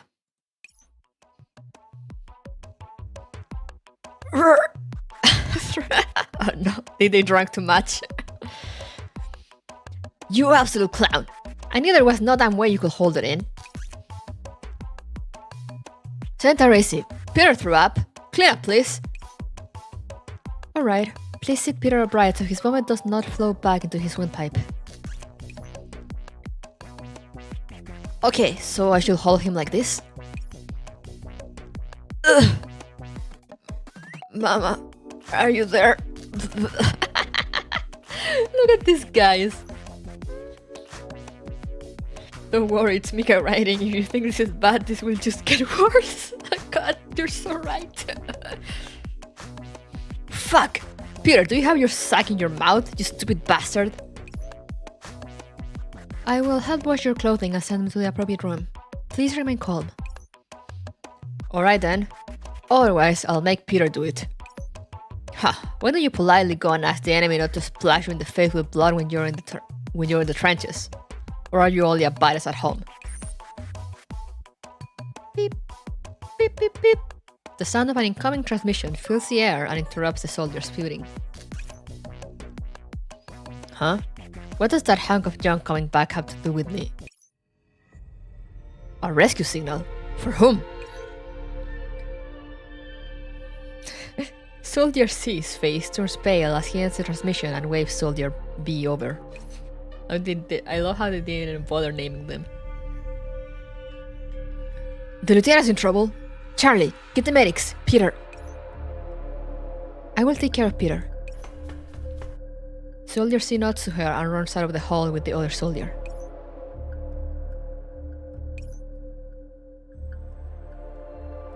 Lieutenant Albert's smile flashes through her processor module. She dismisses the notion of going after them immediately and sends Soldier A back to his clean room. 1 minute later, at the base entrance. The medics are still getting ready. Where's the rescue signal? We'll check it out. I see it! Over there! The soldiers run out of the base and gingerly unload the coffin from Clotho's back. The others surge forward and shove Clotho aside. What the hell? Relax and stop touching me. I'm opening it up already. What's going on? What happened? How's the lieutenant? Albert lies still inside the coffin, his face pale. Lieutenant! Hey, Lieutenant, wake up! He's not breathing. It's okay, he can still be saved, I'm sure of it. That's right. I've seen the medics bring people back before. They can save you even if your heart stops. Damn it, where the hell are the medics? You're right, we need to start CPR. The soldiers seem unusually high-strung. They remove Albert from the coffin and lay him on the ground before starting CPR on him. It'll be okay as long as we hold out until the medics arrive. Albert's cold chest is covered with blood and dust. Tears well up in the corners of the eyes of the soldier performing CPR on him. He quickly wipes them away, leaving a comical smear on his face. The last cries of the soldier she buried a few days earlier still echo in Clotho's ears, as she finds that these living soldiers sound just like him. They are filled with despair, like a trapped beast thrashing around in mud and blood.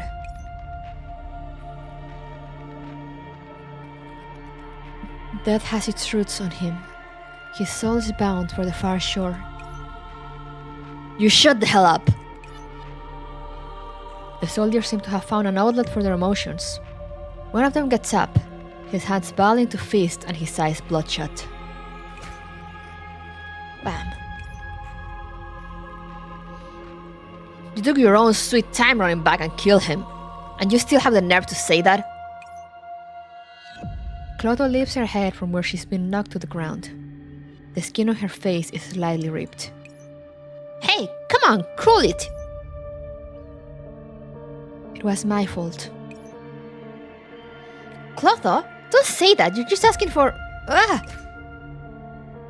Soldier C kicks the coffin away and stalks over to Clotho with his fists clenched. Well, since you admitted it, there's nothing more to say, is there? Oi, you're going too far. Go regret what you did by yourself if you want, but why do you have to beat up dolls? Clotho was just doing her job. It was my fault. If I had been faster, then that life, which was still attached to this world, would not have had to journey across the river. It was my fault. I am sorry. The soldier freezes up. From emptiness to remorse to misery, his face contorts with various expressions. What's the point of you saying all that now? His hand remains in the air like he's going to hit Clotho, and then it falls back down limply. Damn it. God damn it. Why? I won't let those fucks who blew up the road get away. Everyone, the medical team has arrived. Santaresi leads the medics over. She takes a look around before silently pulling Clotho behind her. I understand that everyone must be in great pain right now, but let us take care of the lieutenant first. The soldiers who have been so worked up just now are silent. Despite being so rough and tumble normally, they carefully lift Albert up, lay him on the stretcher that the medics brought over. Clotho watches as they leave, going further and further away, until they are swallowed up by the greyish-white buildings and vanish from sight. Man. What is this event? I'm used to character events being silly and wholesome. Not this.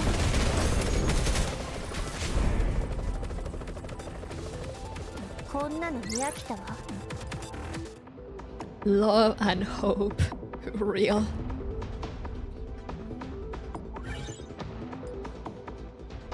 Function library. But this is Mika writing. I mean, yeah, it's true. You're right. God damn it.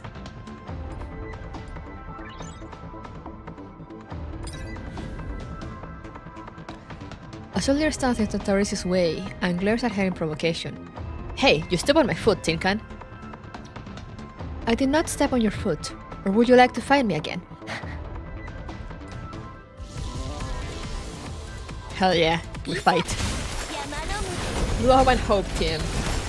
Mika met their silly and wholesome quota for the year and went back to the PTSD. I see. So that's how it works. They were like, alright, enough happy times. Santaresi lies in a repair capsule and begins organizing her neurocloud data. Bane curls up in her blanket, sobbing quietly. Big sis, are Mom and Papa never going to come back? Why was she so sad back then? Pause the neurocloud organization. Start the battle in the final zone, all your units obtain a shield. Ooh, nice. Watson was just there to give you a sense of safety, like in the earlier frontline years. This is their true face. I see.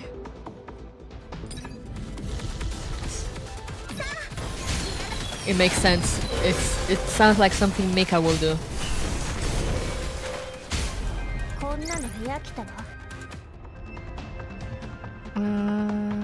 Upgrade. Upgrade a function card.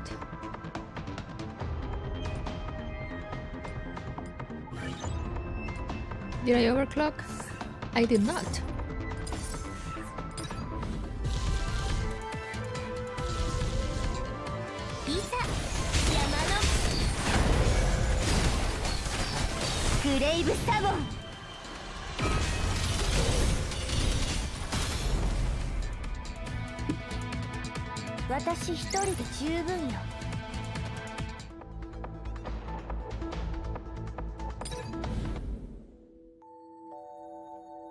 Alright. More story, more happy times, yay! Clotho and Santaresi walk down the corridor side by side. Thank you for just now. Remember when I was just searching for the AR team? Good old times. I still find it a bit off that in Girls Online and PNC dolls are hated by soldiers despite how IRL they have loving their staff brethren to them and will conduct dangerous rescue operations.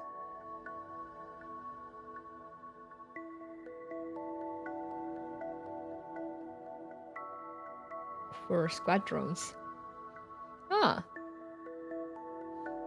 I mean, it's just I guess it's just a thing of like Girls Online and world building. But I mean, it's still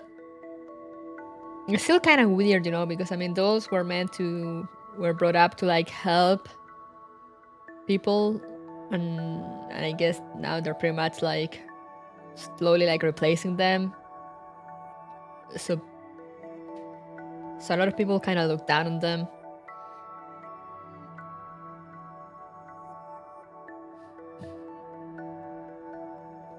Also, yeah, what Neko says, stress can do a lot of things to people. Like as the lieutenant said, they're like, oh, like, they're just stressed out, you know, and they need to point that stress onto something, and like those are like the safe out for that.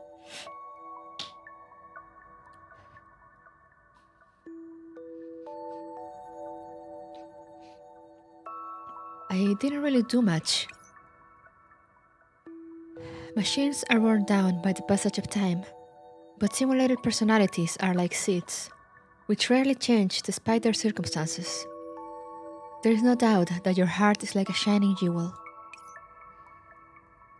You helped me out once. This is nothing. No. Flowers all bloom in their own ways, and so do dolls. That incident hardly bears mentioning.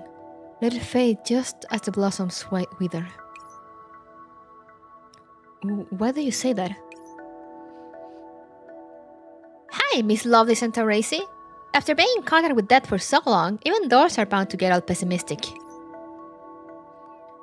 I know that.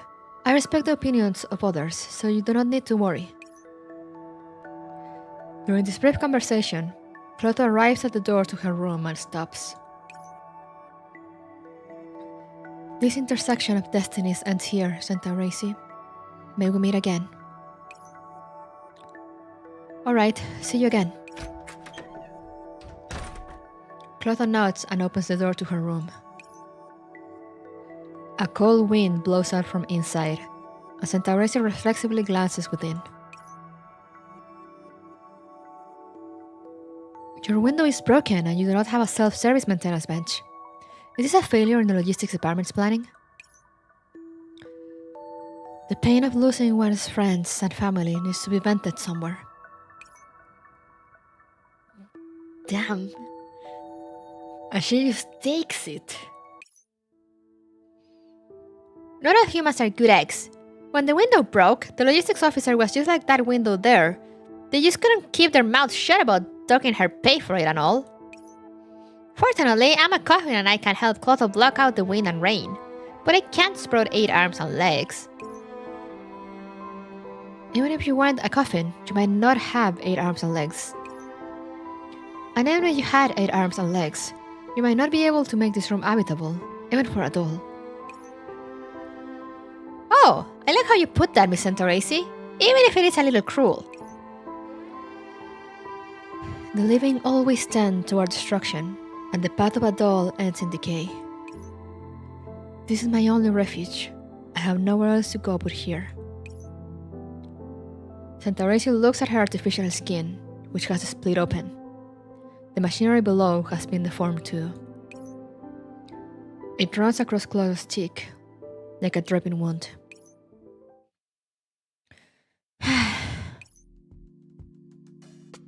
Come and stay at my place until I tidy this place up.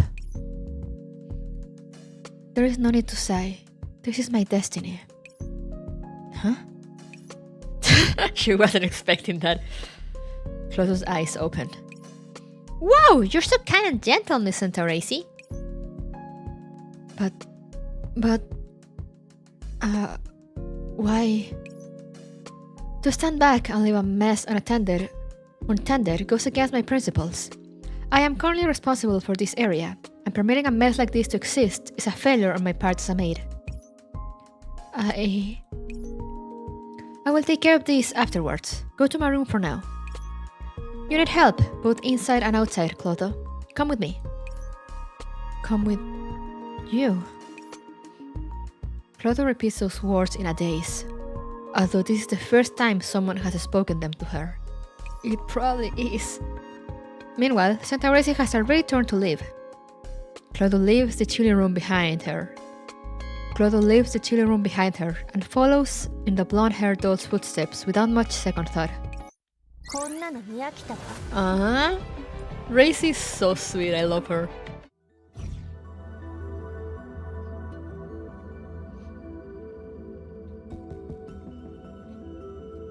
Starry Interlude. A star falls in the Milky Way. A star falls into the Milky Way as flowers grow over the trees. So we have Clotho, Reissi, Cloque, Nanaka, Angela. I doubt we'll need Percy, but I mean...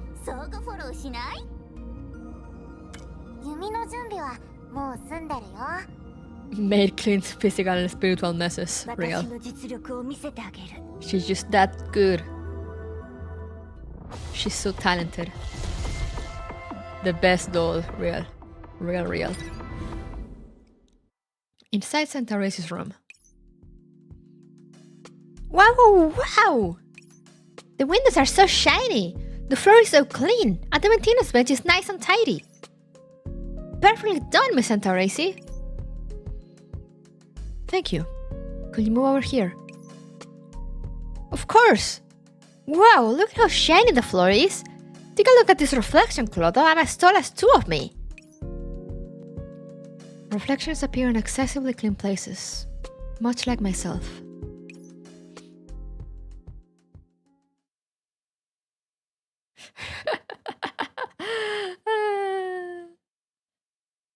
Stuck in another game, Real. Let me stretch.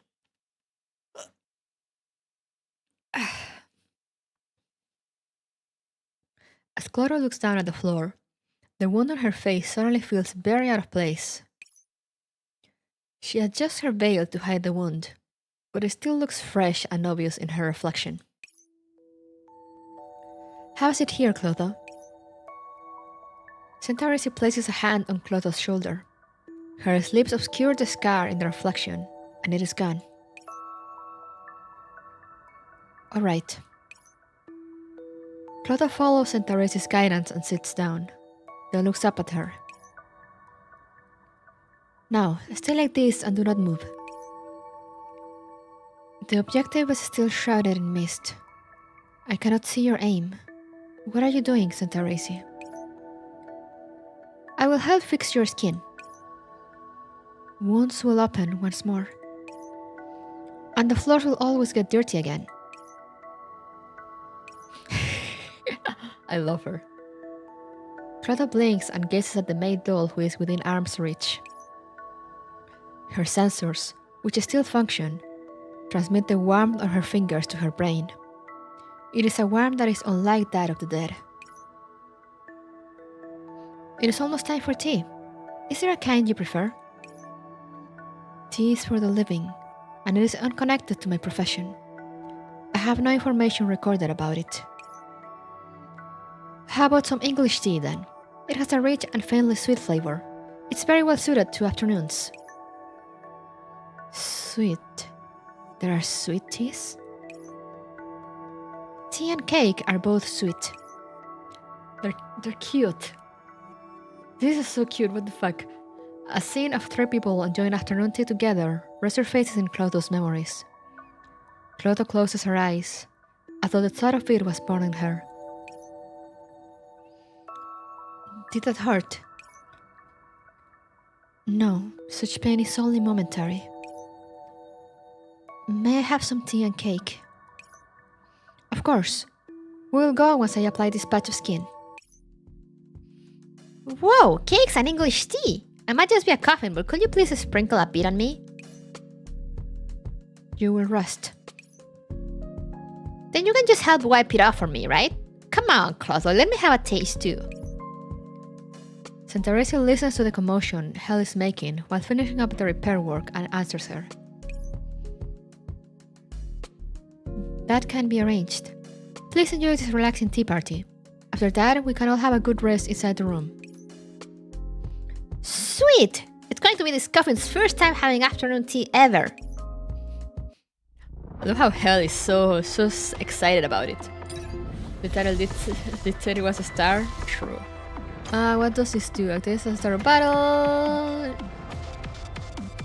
Oh, okay. Let's put Reissi there then.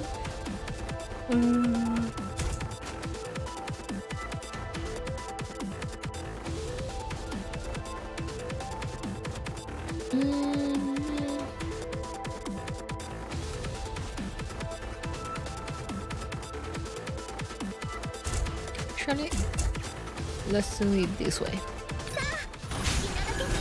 Hell, best coffin, real.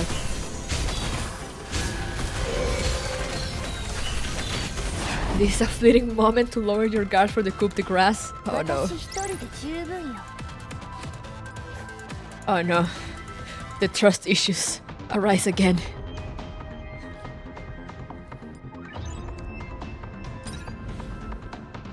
Clotho, more shells incoming. Move faster.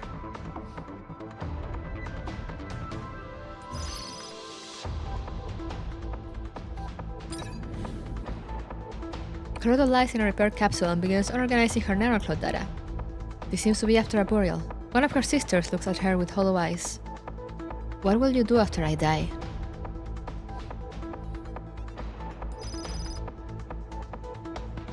Ooh. Remember what they did to us with Maclean? Ah! Always remember what they took from you.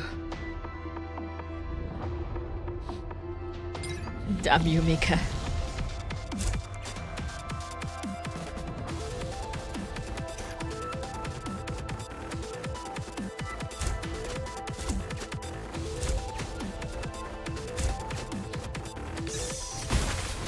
Never forget nor forgive.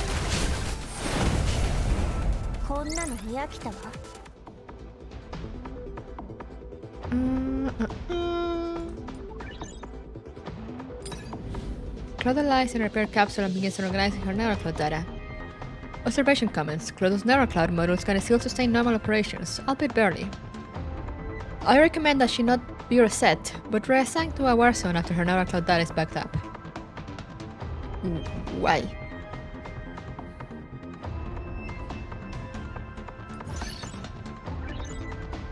Trading area. Vestier.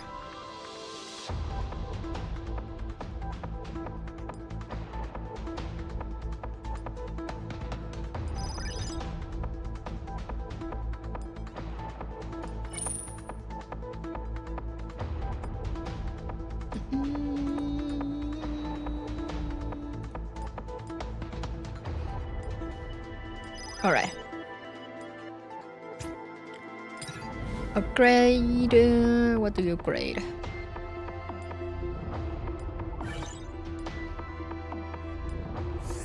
Overclock. There we go. Yeah, we're good like that. Let's go.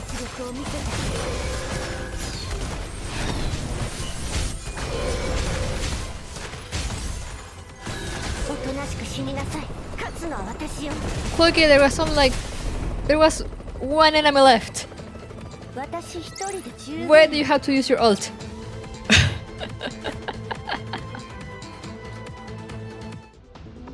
Why do you have to flex like that?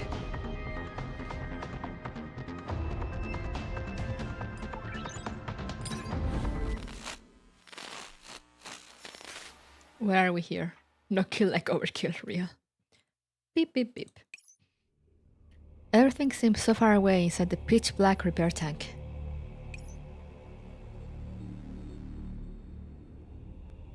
So there are problems with the Mortician badge? For Mortician 1 and Mortician 2, it's gotten to the point where it's interfering with their normal use. Mortician 3's Neurocloud resting values are starting to fluctuate.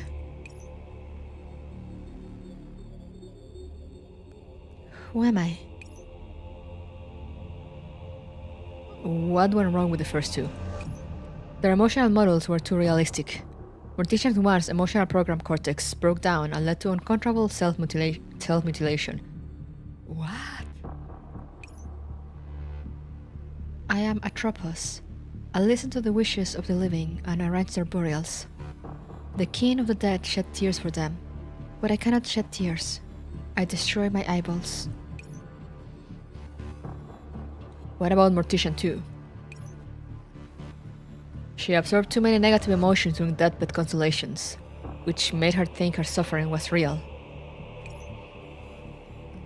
I am Lachesis. The wails of the dying echo in my memory. The voices of the dead are frozen in the moment of their passing. I cannot stop hearing them. Then we have Mortician 3. The three of them were designed to see each other as sisters, and so we thought she would be affected by her elder sister's problems. However, she seems stable for now. We recovered her. Please have a look. She is currently awaiting awakening. Because death ultimately comes for us all, there is no point in delving into its details. She looks just like a puppet. It's hard for me to think of her as a new model of doll. What's wrong? I'm really not suited to working at UAS. Look, boss, rather than feeling sorry for the dolls, how about feeling sorry for performance appraisals? After all the problems with the Mortician series, we can't forget about our bonuses for this year. So, what should we do with this batch? I suggest we send them all back to the design center to be scrapped. Are Mortician 3's other parameters normal? Within the normal ranges, yes. Record her data and find a place where she'll do the most good. I am Albert. My car exploded, and it severed my leg. Shrapnel cut my neck open, and my life is leaving me. Hey, Chief. Please don't mess around with our appraisals. A doll like her could develop problems at any moment. We're better off scrapping her ASAP. Aren't there a lot of places where fighting is going on? Those places with regional militias that can't afford military aid dolls are at least still willing to pay out a sum to take care of all the corpses they handle. They won't get sick, and their family members won't complain. There's also no need for bedside comfort on the battlefield. One doll can take care of all their problems. We call that a consumption upgrade. No, I'm not Atropos, and I'm not Lachesis. I'm not a human. I'm not Albert, and I'm not Peter. Let's go with that. Close the door. The researcher leaves. But your new job might not be suitable for you either. That would be too tragic, so I need to prepare some kind of countermeasure for it. Who am I?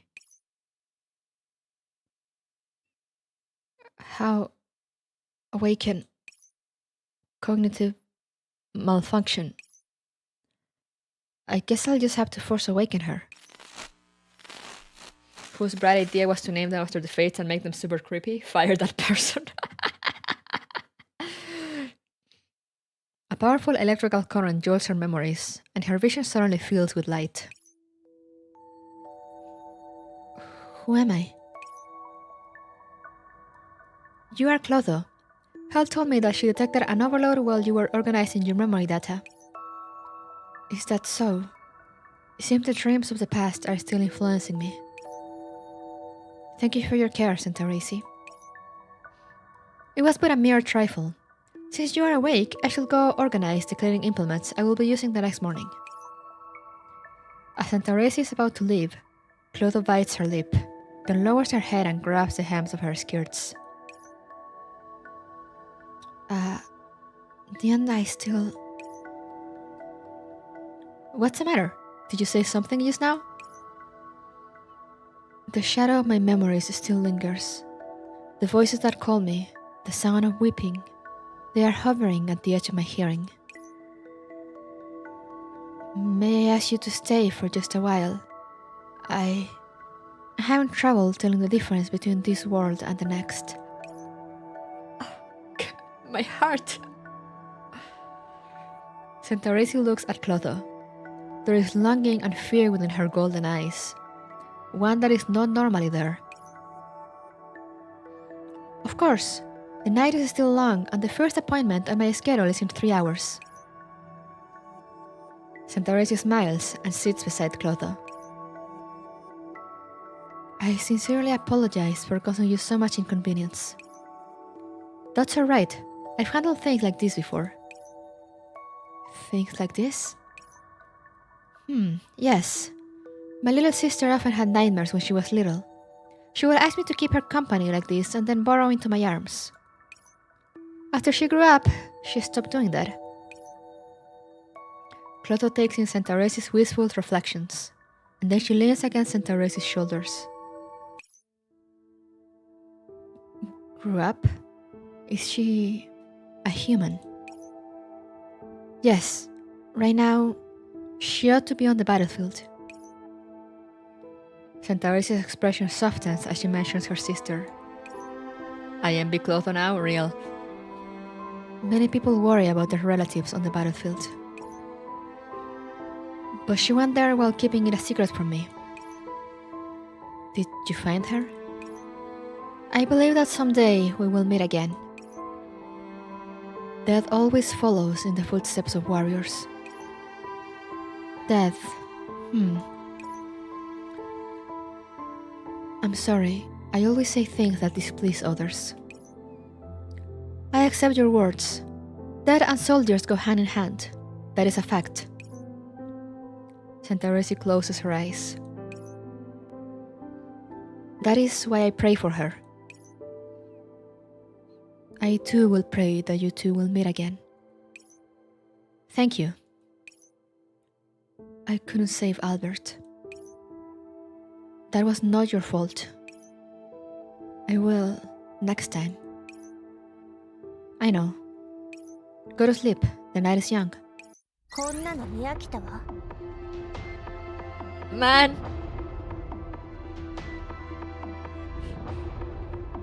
Man! Protect Clotho.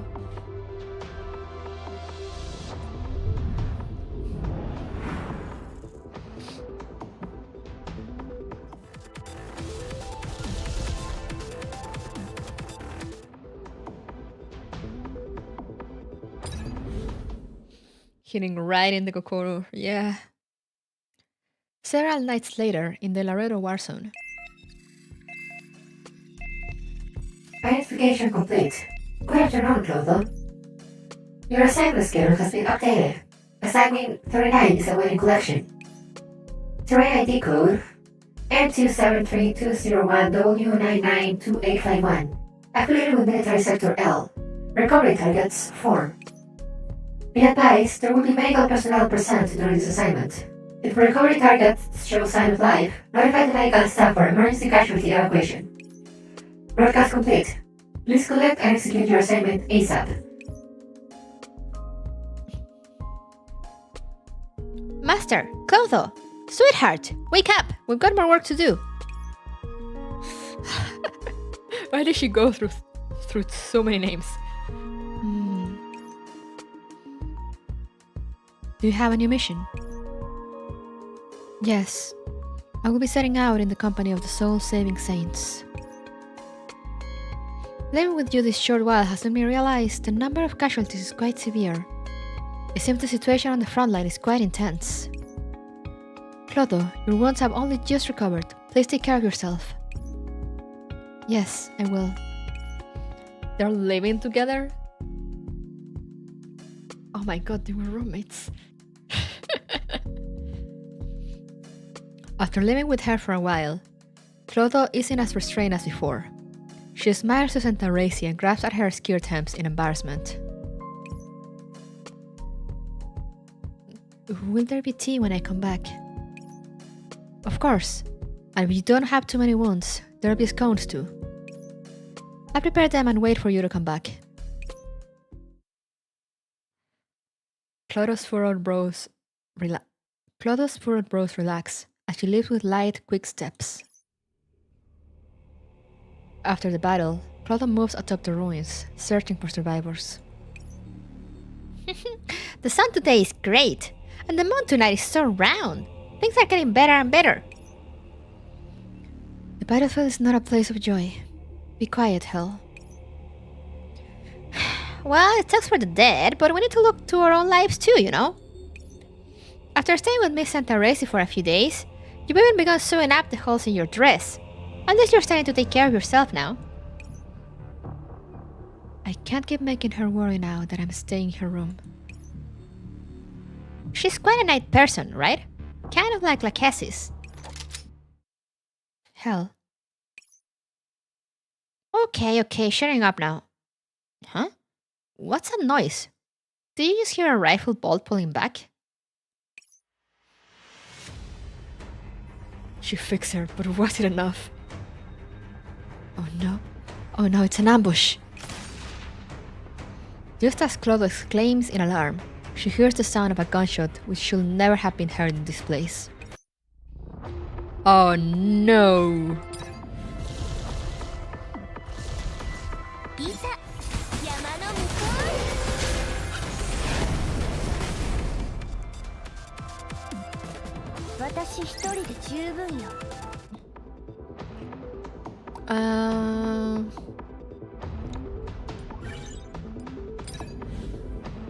When Santa Reissi returns to the dorm, she sees Clodo spacing out in front of the window. Call out to her and play a game with her, make afternoon tea for her, teach her to make cake. I want function area, let's go. Sniper. Anomaly. Clodo returns to the dorm after finishing her tasks. Santa Reissi goes silent as she looks at Clodo's battered body. Remove the fragments and carefully tend her wounds.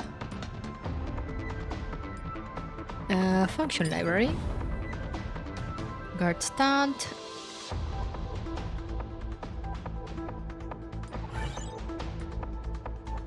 Let's go, yes, warrior.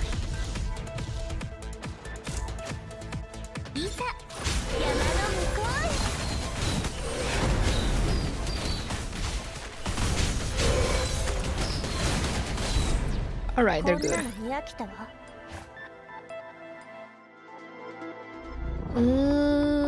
Let's see. Sniper. You there, you there. Hey, Okawa. I am suffering. I'm really liking it, but I am in constant pain and fear. It is awakening my main event, Mika main event story PTSD. So did Hakuya. I can imagine. In the Laredo Warzone. Help! Clodo forcefully swings Hell at the enemy about to attack the medic. That was close. Ah, I'm unclean now. It had to be done to save more people. Bear with it, Hell. Mary's been surrounded. We need to help her. Alright, we'll go over now. I'll use the coffin to help block bullets for you. The medic nods and the two of them run to the other end of the battlefield. As the medic's gun fires, the last of the enemy soldiers goes down. The earth shakes, and I feel like the echoes of it will never fade away. Daniel. Daniel, you're here! I knew it. I just knew you'd come. Yes, I'm here. Don't be afraid. The two of them embrace each other tightly. Clodo looks on with mild envy, and then casts her gaze into the distance. The life-ripping sights draw near, in tight formation. The chances of all of us escaping are lower than 10%. What do you mean? Do we need to abandon her? It's just a leg wound. That's not what I meant. Please take Miss Mary and leave. The medic pauses. Clotho looks earnestly at him and Mary, and then picks up her bullet-scared coffin. Go, soldiers. Your life should not end here. I will cover you. Oh, damn. In Breakground 105 of Sector C. Evening, Iron Maid. How's life with that gloomy black iron crow? Having fun? I love how they call her Iron Maid. It's not bad. She's stopped going, I shall purify your sins while eating apples like last time. What?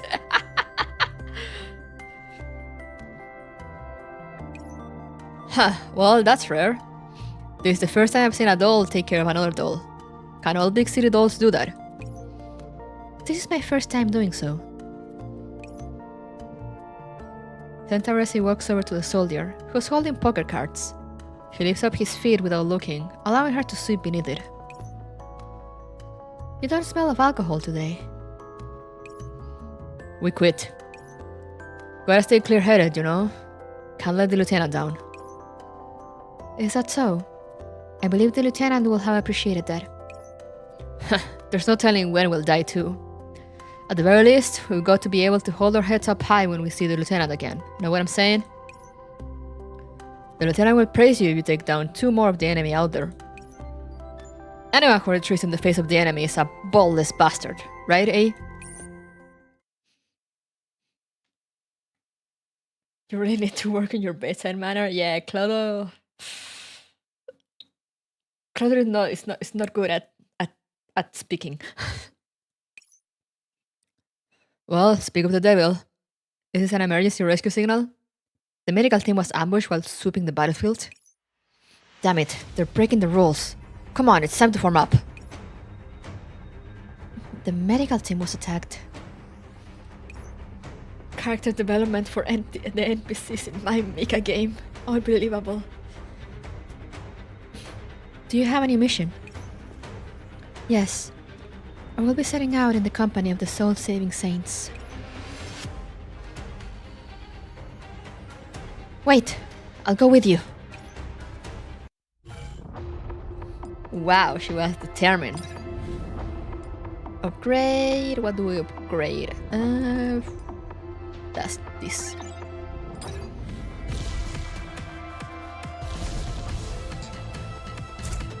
No, actually, what's this? I should put Santa Reissi there.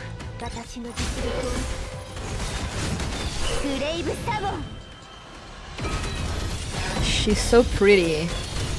I kind of want her now. Oh no, I only have 15 pulse.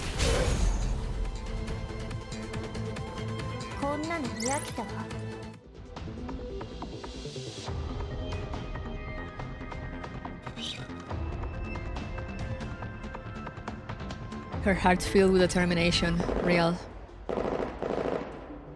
Under the night sky, the flames of war continue burning. Did those people run this way? I'm pretty sure one of them took one in the knee, so they couldn't have gone far. They've got to be nearby. Don't lose yourself in the chase, or you lies further behind them. As the denim soldiers' voices fade into the distance, the ground suddenly trembles. Clotho lifts her coffin off of her and gets up from the little hole she was hiding in. The medics should have made it back by now. I wouldn't be so quick to say that, but I get the feeling their luck is pretty good. Better than ours, at least. Well, we can't make jokes about how our room door's all busted up now, since I've got the feeling we're worse off than that door. Clotho, how are you holding up? I'm fine. We need to break out as soon as possible. Clotho tugs at the shreds of her sleeve and binds her deformed arm. Wait, are you seriously going to do this, Clotho? My mistress, my dear sister? You're going to stage a breakout before help has even arrived? Did your logic model get damaged or something? Nobody will come for us. I told you not to be so negative, but I guess you're right. Fine. Fine, so which way should we go? Judging by the first order the alert gave us, we should head toward the base. Clotho crawls out of her hole, looking towards the distance. And then she falls backward as a shot rings out. They found us. My shoulder's been hit. But how? Clotho! Master! Master, are you alright? I knew it. There was another one still here. Let me see. Why is it a doll? I thought I'd be able to score an enemy kill. I warn you, don't you dare lay a hand on Clotho. If you do anything to her, you'll have a bad luck. 3 whole days worth. What the hell's making that racket? Is that a coffin? The enemy soldier takes aim at Clotho's head, and Clotho closes her eyes. A familiar yet unfamiliar voice speaks into her ear. Clotho. Atropos, lachesis. Clotho, I'm sorry. Bearing the weight of the disease is too much for the living. We will be following those other souls to the afterlife now. That's alright. I understand. Since my final destination has been decided, I should start on my journey as soon as possible. I'm coming to meet you now. Clotho?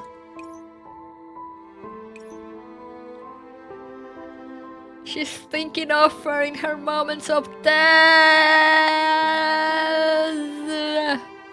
This gosh darn music.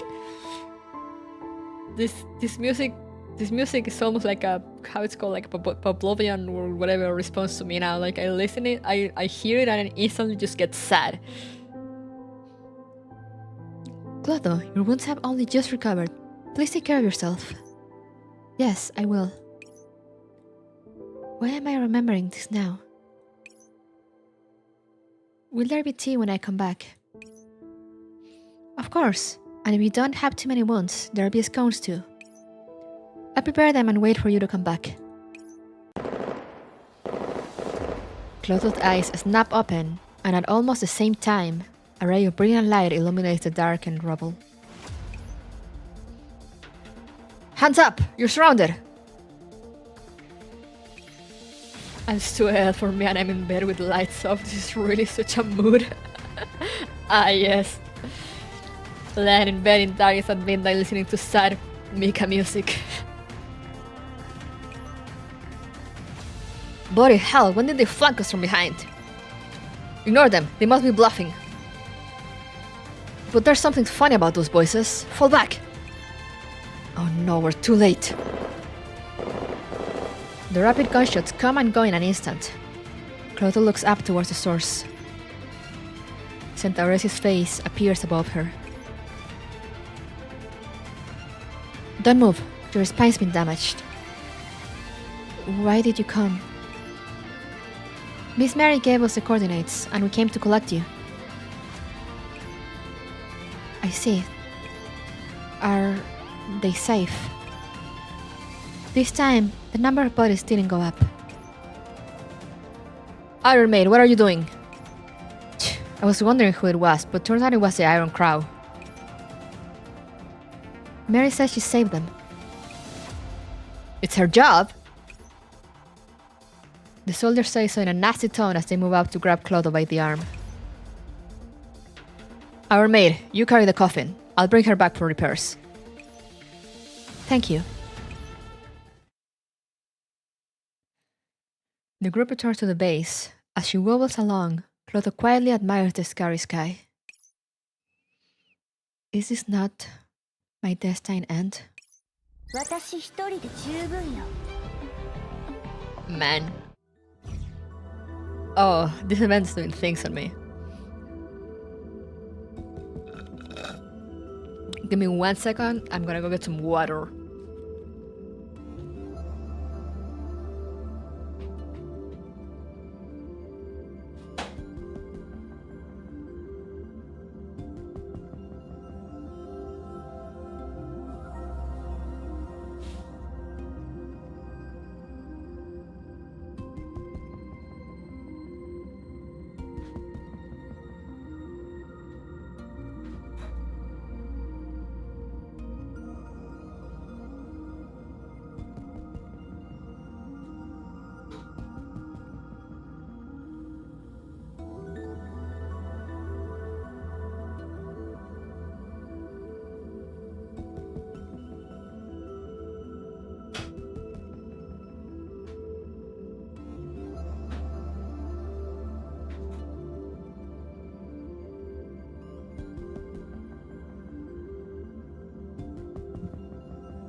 Alright, I'm back.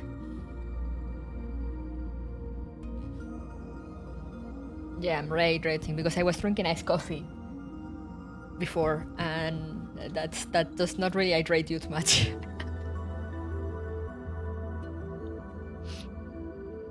Especially when you're reading as much as I am. But alright, we go to stage 5. We're almost at the end. Get ready, guys. Get ready, guys, the worst is yet to come.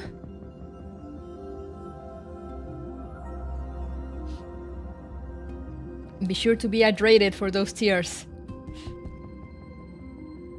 I'm sure this will take a turn for the better. Oh, hell yeah. Lost knowledge. The clouds loom low and heavy as the night draws near.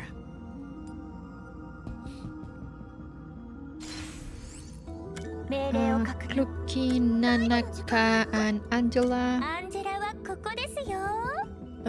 Bring Percy, Kuro, and Croc, I guess. 祈祷が始まる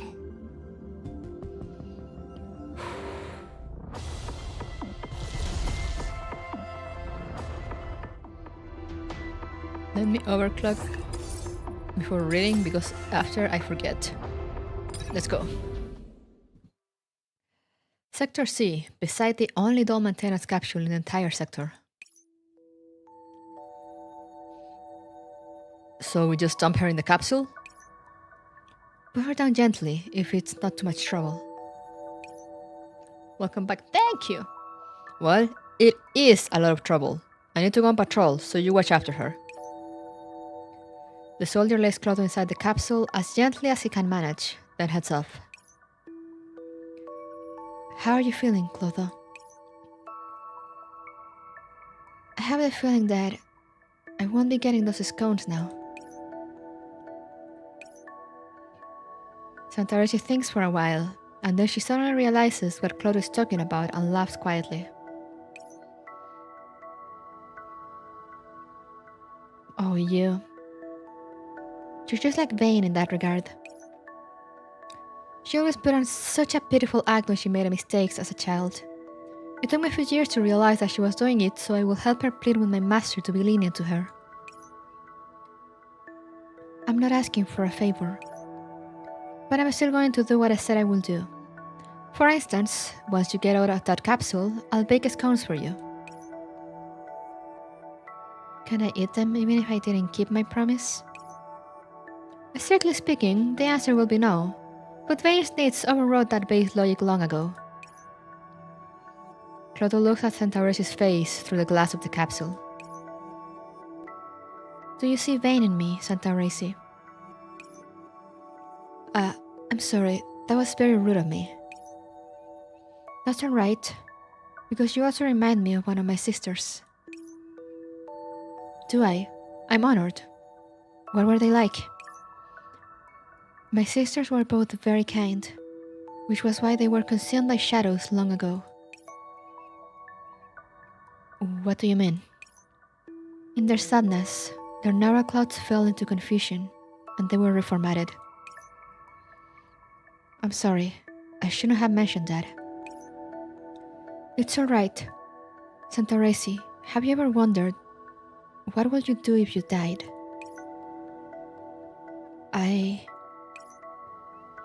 The words, I will continue serving her, lodge in her throat. Santaresi recalls Vane's face, and her logic systems naturally compute the most likely outcome.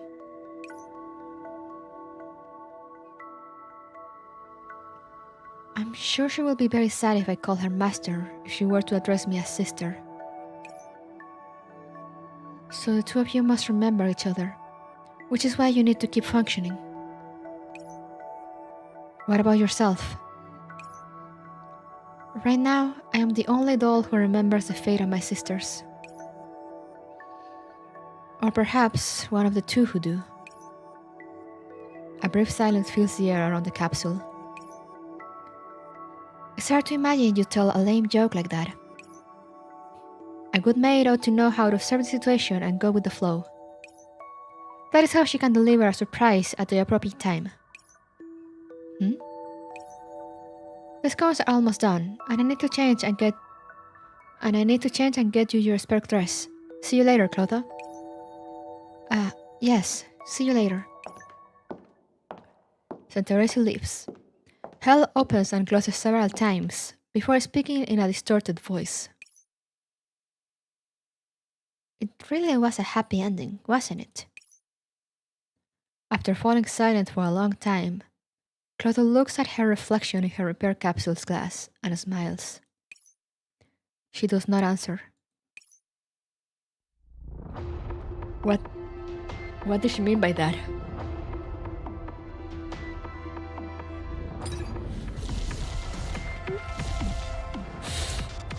What did hell mean by that?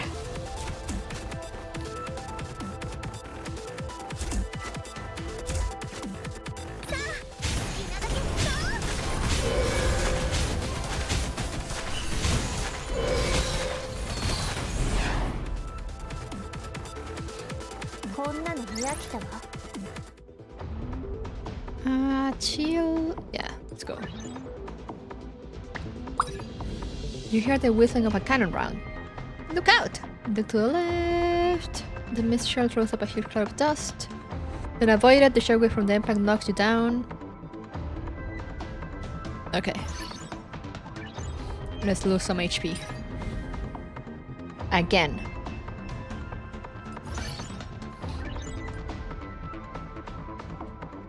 It's okay, we're fine. Function library. Yes. Warrior.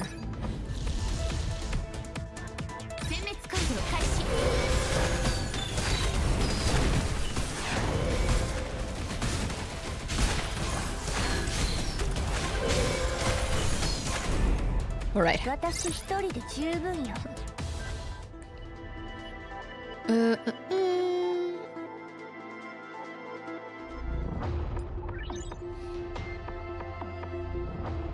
Sniper.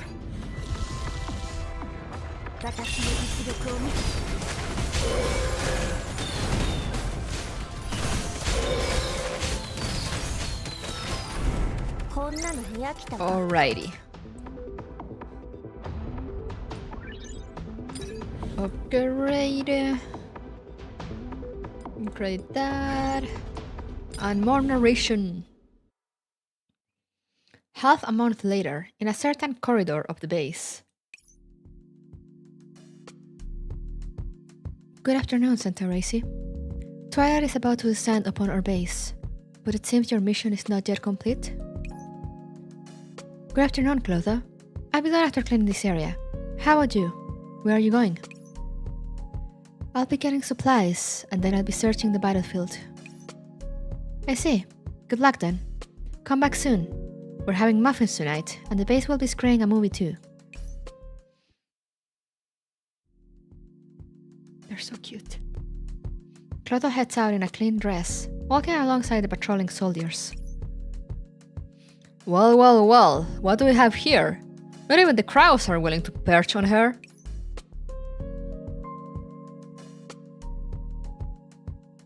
Crows are intelligent birds. They are wise and know that I am still among the living. If you wish the crows to rust upon you, hell, what do you think? Clotho pats her coffin. Want to have a quick lie down inside? Upon hearing Clotho's reply, the soldiers laugh. Wow, they're getting along! This is gonna end horribly. The better everyone starts getting along, the worse the ending is gonna be. Did you learn how to tease people from spending so much time around Santaresi? Not bad, beats the hell out of being a high-class tin can. Okay, stop messing with her and focus on patrolling. Also, there's something else I want to tell you. The soldiers keep their distance from her, but Clotho can still hear their quiet words. Something's not right. How come the brass hasn't reacted yet after we fought off that raid? What kind of reaction do you want from them? Do you think we should just fight our way to their base? But those guys... The Geneva Convention is pretty much toilet paper to these punks. Oh. Oh, hey, it's our... Guys, it's our checklist! The Geneva Convention checklist. The Geneva suggestion, more like. They say the joke, I can't believe they did the war crimes joke for real, for real. That's what the lieutenant said, right? Now that you mention it though, I do agree that something isn't quite right. Yep. Think about it. First they started with a small-scale firefight, then they went after the lieutenant, and then they attacked our medical personnel. Ah, the checklist. I mean, I didn't know what that referred to. Because, oh yeah, now that you mention it, isn't like... You know, aren't you like supposed to like not attack like medical personnel and like in between battles or something?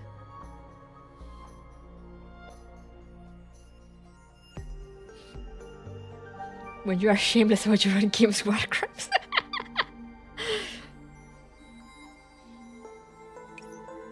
Could those bastards be probing our defenses?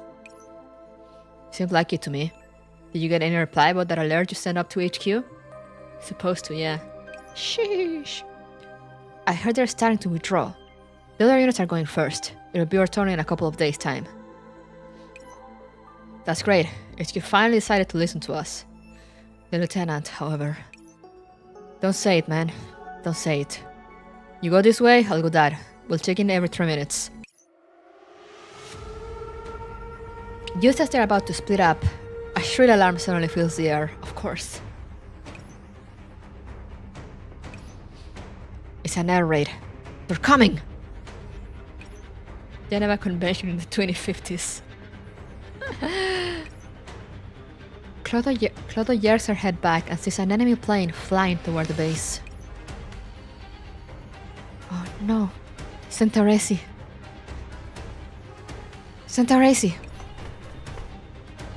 There's no time to think. Clotho runs back inside the base. Inside, Reissi senses something amiss and gets up from where she's wiping the doorframe. It's the air raid alarm. I need to evacuate, but Clotho... Reissi thinks about Clotho, who was waving to her with a smile just a while ago and freezes in place. Reissi. Clotho runs over to her. Clotho, there's an enemy air raid. We need to get out of here. That's why I came. Look, I was just in time. The two dolls turn to run outside, but then there is a thunderous crash from above their heads. The dormitory collapses under a tremendous impact. Let's go! Just in time for the bombs! Woo! No one has ever abided by that ever.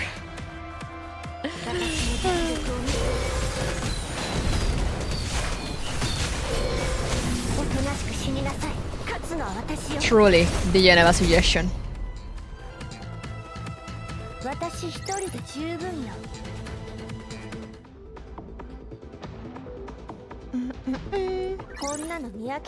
Next layer.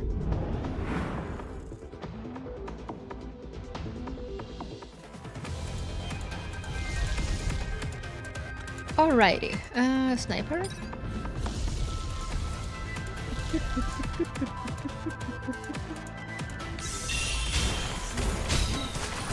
I was almost feeling warm and fuzzy. Thank goodness Mika quickly put an end to that. Oh yeah, we can't have ourselves getting too comfy and happy, you know? Mika can't have that.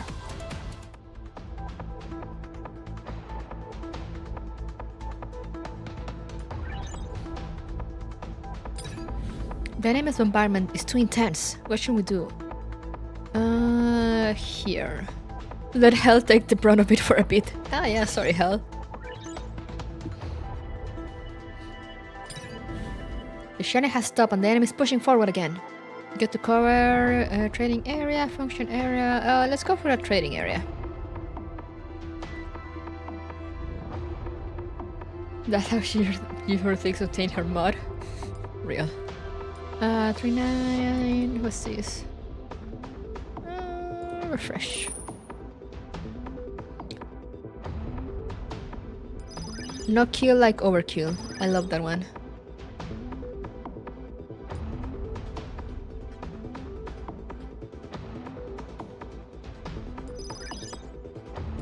Another one.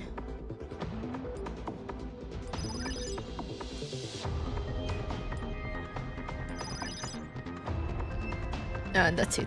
Let's get out of here. Narrative area. Woo! The bombardment goes on for who knows how long. The entire base has been practically leveled. Amid the rubble, Hel shouts as she opens her lid, pushing aside the rubble on top of her.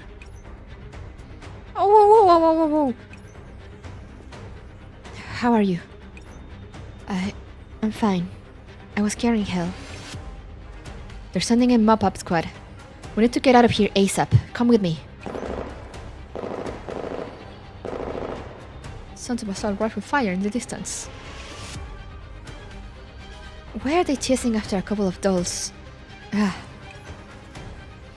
Is it because you wore a uniform last time, so they flagged you as a combat doll? I'm afraid so.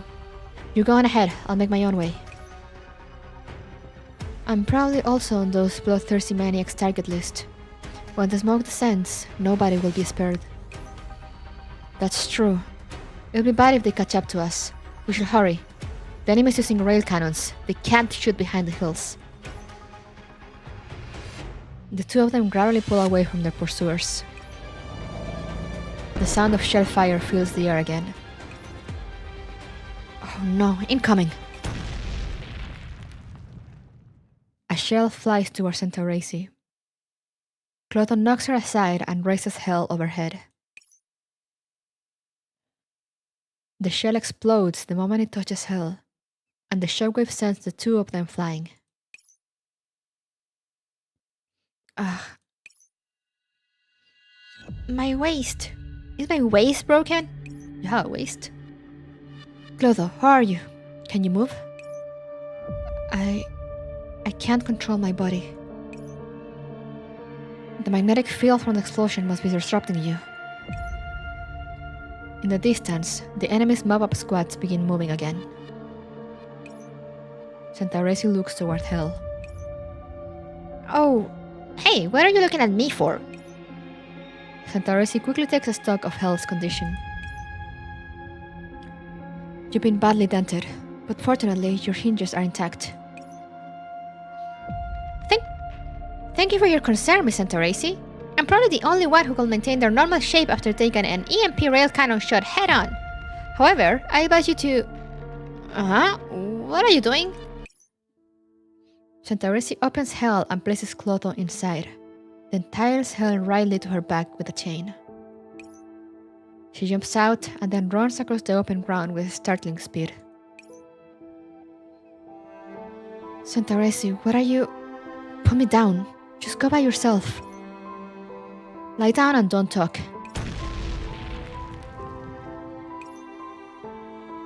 Clotho hears another explosion, and then she experiences sudden weightlessness before tumbling roughly and banging around inside the coffin. Reissi, lie down! All Clotho feels is the dizziness from being spun around, but in the next moment, she feels herself being moved again.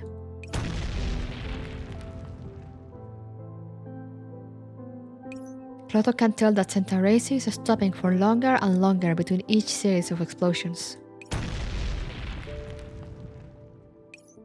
There's another explosion, but this time Reissi doesn't get up right away.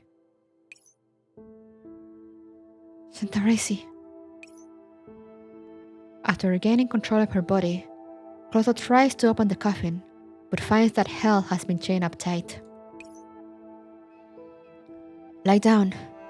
It's dangerous outside. I'm not afraid. The goal of all life is death, and there's nothing to hold me back from it anymore. You're not the same. Vane still misses you. She will remember me. But... Clotho senses Santaresi getting up at last and is running toward the hills.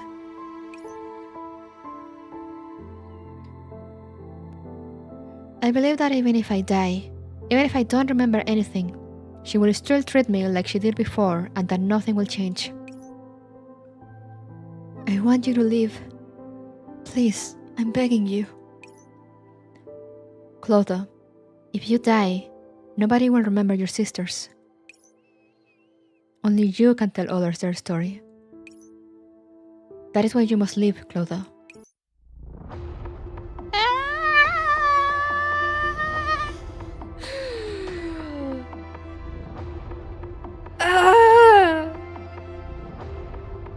Wholesomeness in Mika games, the sign that stuff is about to hit the fan.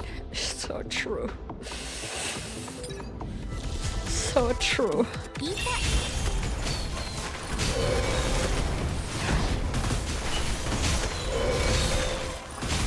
Man.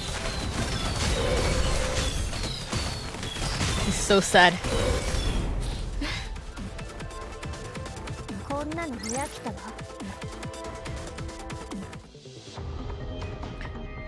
This is a character event. It's not supposed to be sad.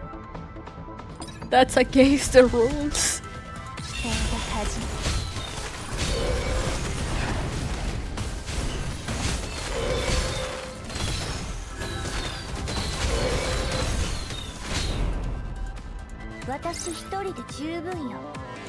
I love the taste of underlying distrust in Mika games. Oh, you love to see it.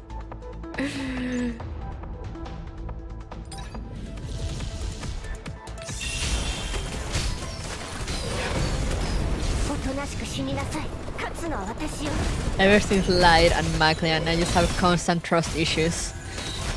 Every time I read a Mika event.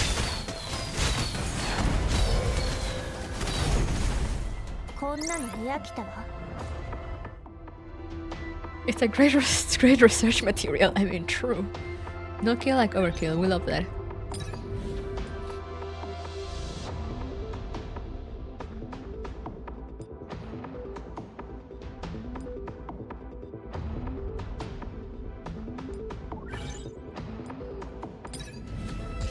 Inspiring, even. Do you aspire to destroy people's emotions like Mika does?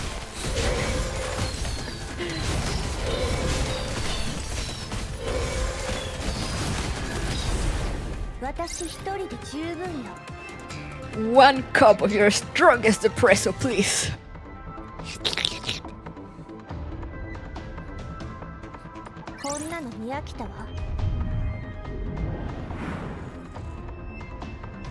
Alright.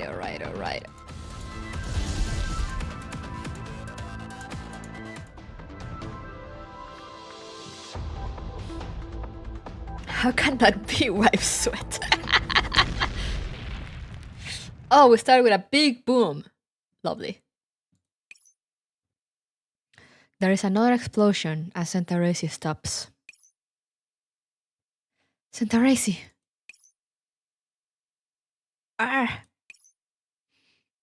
Hell, what's wrong? Master, I'm detecting multiple hardware failures. I can't keep functioning. Is this what that feels like?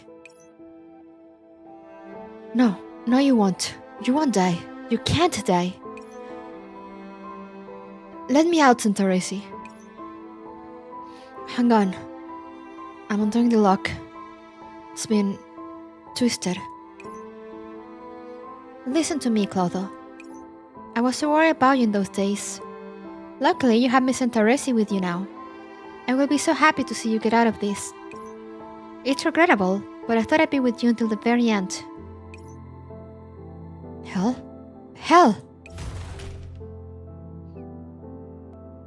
The lock finally comes loose and Clotho bursts out.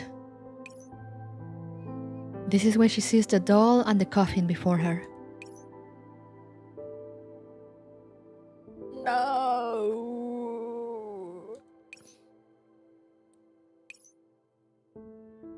This place is at the limit of the cannon's range, and the shell fire gradually shifts elsewhere.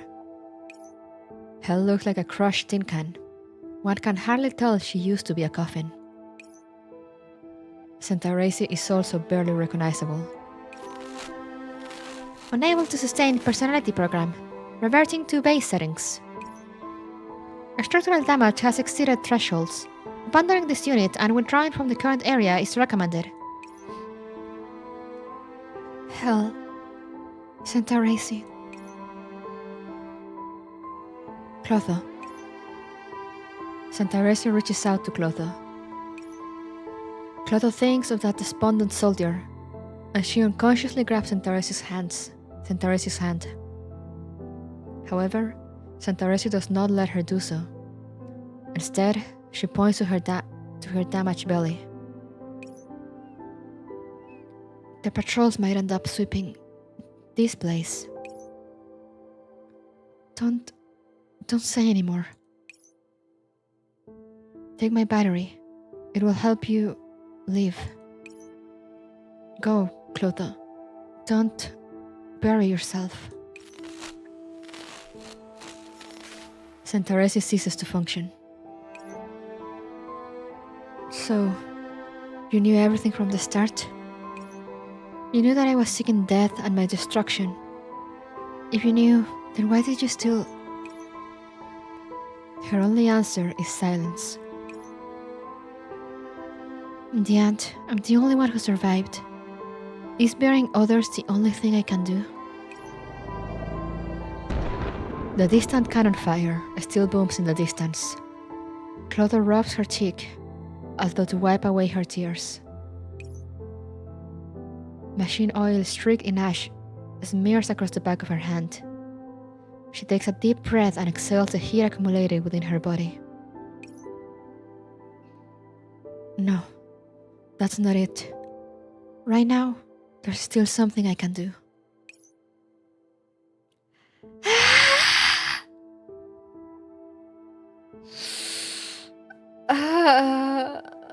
Never thought that a metal talking coffin was going to make me cry, and here we are. Damn it, Mika, god damn it. Oh, man.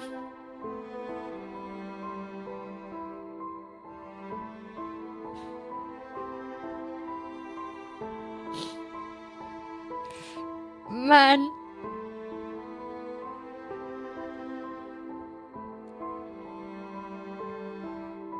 She ties Hell to her back and scoops up Santa Reissi. And the butterflies.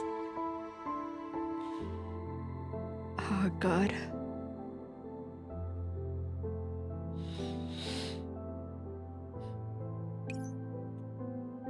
This body is no heavier than the other corpses she has carried. Yet Clotho feels an incredible weight in her hands. It represents hope. A period of warmth in her life. Someone who lived more vibrantly than any lost soul who kept a doll who wanted to die, firmly anchored to the mortal world. Live on. Clotho gently rests her cheeks on Santa Reisi's brow as she is held with a careful, tender reverence, before turning her head up and into the distance, a steady look in her eyes. I promise to do that, but in return, you also have to promise me that you will live. The Undertaker carries another doll who has already ceased to function, walking out of this battlefield of death and destruction one step at a time.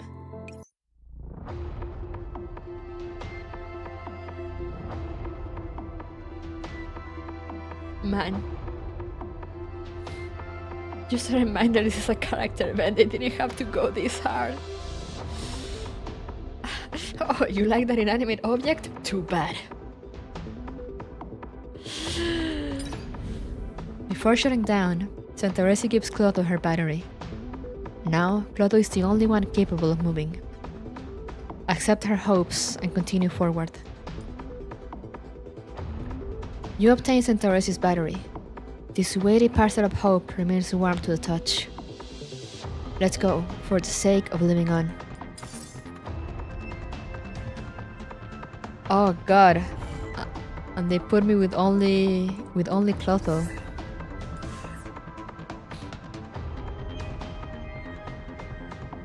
It is a very detailed CG, yeah.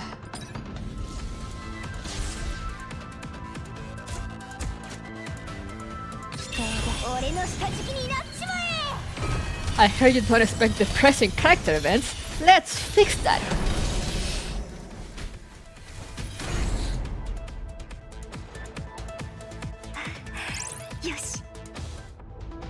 Man, they didn't have to go this hard.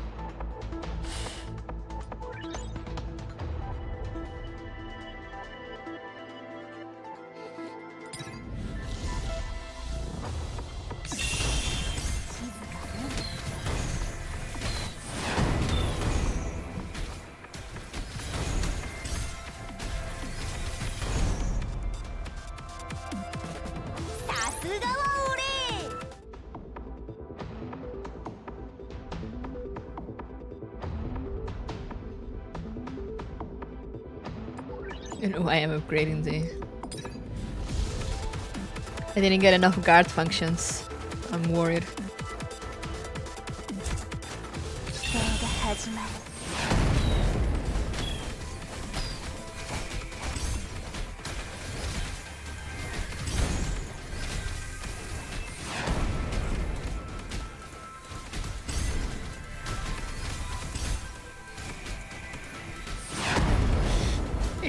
Miss Mika lives in Spain. Seems like they love putting in S-class pain for the fans. For real. They didn't need to, but they went far and beyond. Oh, God. Restore Doll's HP. Yeah. God, how am I gonna do this?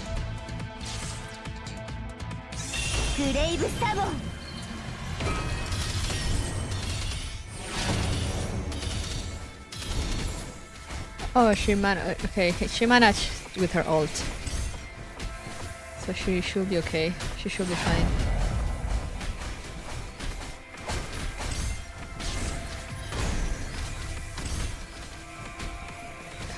Man.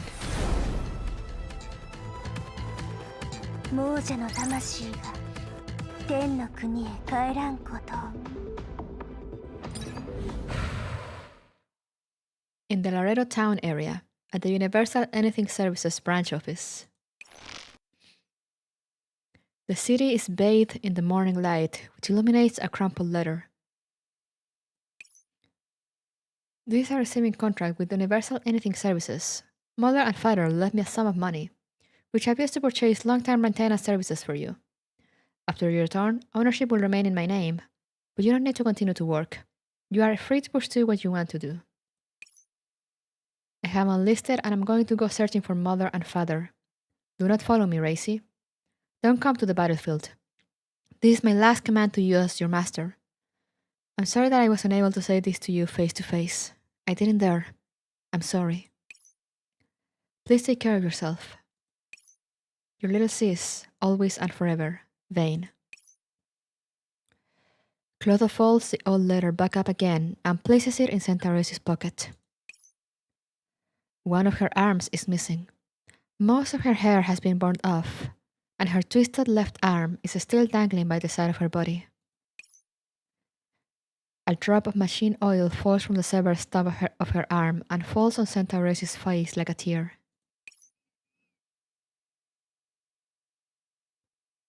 I can't go back. They'll write me off as scrap. But you're not the same. They'll save you, Centaurus. Your course is still working, so UIS will fix you. Even if you don't remember me, I'll find you as long as you're still alive. Goodbye, Centaurus. She places Centaurus at the entrance of the branch office and presses the doorbell. Hello, this is Universal Editing Services. How may I help you? I have a Butler 36 unit named Santa Reissi. Please take her back. Very well. Please verify ID. Please verify ID. Processing error. Switching to manual identification. Clotho has already retreated to the street corner.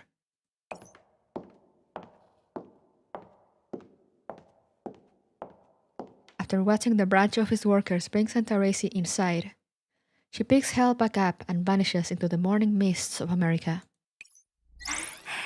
よし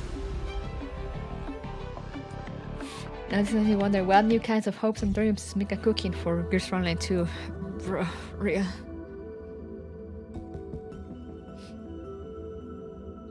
Dawn Epilogue. The flowers outside the window remain, but where shall I find my lost friend?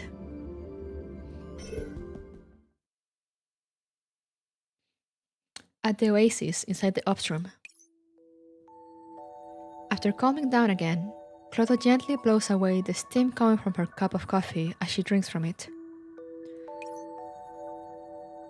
As for me, that is where the story ends. I see. When I opened my eyes again, I was in a UAS repair bay. So that's what happened after I shut down. Thank you, Clotho. Clotho shakes her head. I should be thanking you. At the very least, I still have the chance to tell this tale. Actually, while we're on that topic, there's something that bothers me. Where did you go after sending me to UAS? I believe the professor ought to know more about that than I do. Clotho raises from Centaurus' embrace.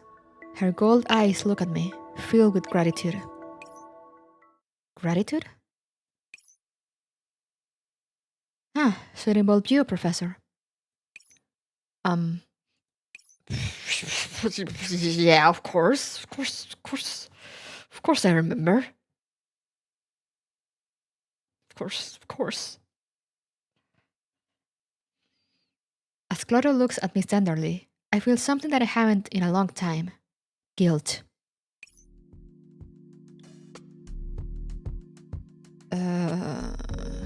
This is your story, so you should finish telling it.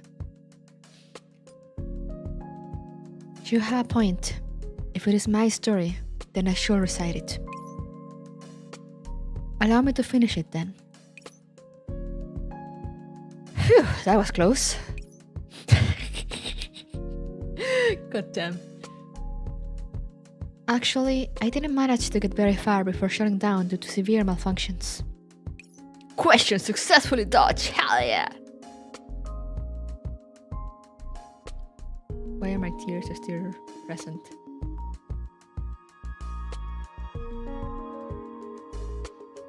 What a save! It was me, the real professor, yeah, of course. A patrolling UAS robot found me, and after noting my ID code, informed the director of the department that developed me. Was it the director who was sympathetic toward you? Yes. And that director contacted the professor? Just so. Thus, a branch that had nearly withered got to blossom anew with the help of Project Neurocloud.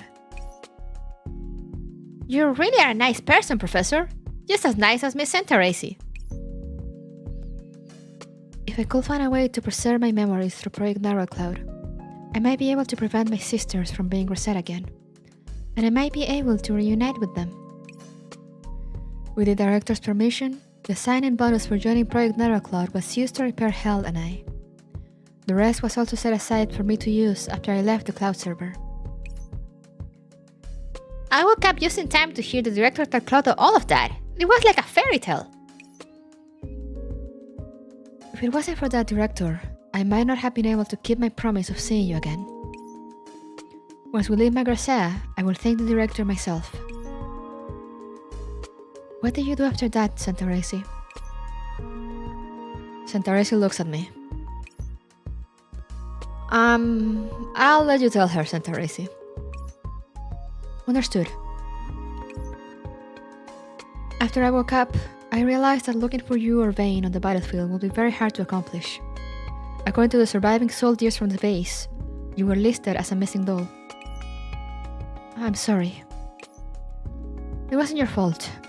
At that time, I was simply doing my duty as a maid, or perhaps as an elder sister. And then I thought of your words. I ought to preserve my memories, so that when Vane comes back I can tell her, "Welcome home, Vane," instead of a pre-programmed greeting. I was thinking that too. Thank goodness. Santa Reissi pats Clotho's head, and then she narrows her eyes to look at the clock. Oh no. The story's over, Professor. You ought to get some rest. I'll send Max and Dushimnaya back first and come back for you later. I knew it. Alright. What about you, Clotho? A tired soul requires rest in order to once again ride the rails of fate. Then you shall get some rest here too. Perhaps you might be able to reminisce about the past with the Professor. Clotho lifts her head from Centauresi's shoulder and watches longingly as Centauresi scoop up Max and Dushimnaya before leaving the room. Do you plan to continue traveling, Clotho? Perhaps my story can come to an end in this place. My destined person is here, and my guide is before me. She puts her cup down and lifts her skirts to curtsy to me. Please guide me, Professor. No matter the battlefield or quiet dreamscape. Is this a roundabout way of getting me to sleep? All life needs rest in order to continue.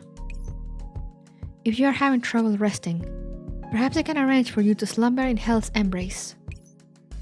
There is no need for... Wait! Too late. Before I can finish speaking, darkness descends upon me. Hey, Clotho! Why did you push me? Looks like hell was a little too eager. Professor, how does it feel inside hell? It certainly is a novel experience.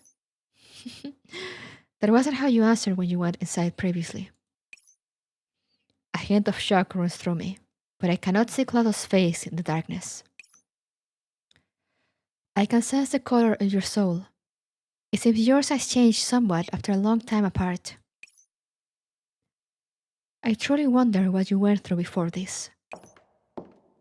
Clotho's footsteps pace around me until they suddenly stop. Professor Kuruko. Before I can respond, my vision returns and I reflexively squint. I'm sorry, hell has been a bit too long on top of you. I'm okay. I just knew you wouldn't mind. Not everyone gets a chance to stay inside me, you know. But since it's you, Professor, I don't mind if you lie down a little more inside me. Did I scare you? It was just a little joke. I didn't expect you to have a side like that. It was just a little prank. I didn't expect to see you make a face like that. However, you might have time to better experience it in the future. Just then, there is a knock on the door. The room's been tidied up, Professor. Santa Reissi looks around the room, and she seems to pick up something from the faint expression on Clotho's face. Clotho, have you been naughty again? She knows her hoe so well.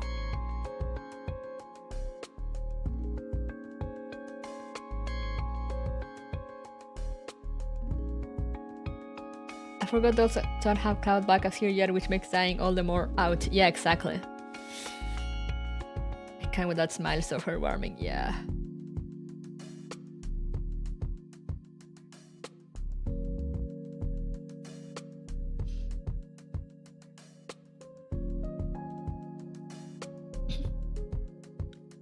And Elmo only has a backup terminal and it's possible to lose memories during the process. Oh, oof, oh no.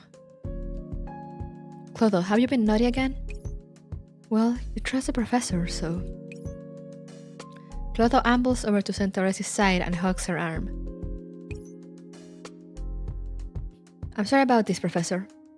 Although the fact that she did that implies that she's lowered her guard.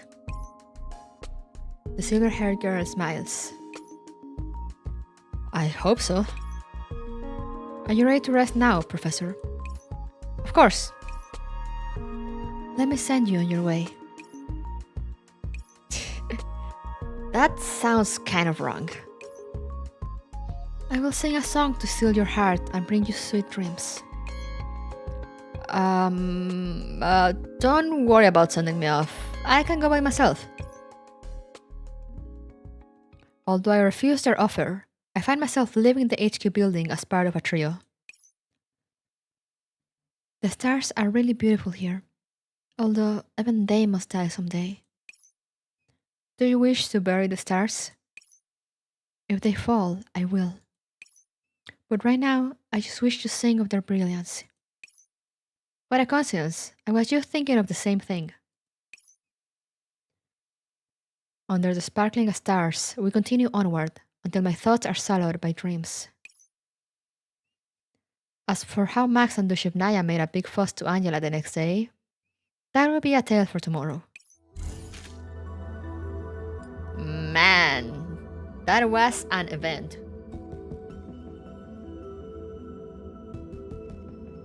Should put you to rest permanently. Alright, let's try to do the challenge stages.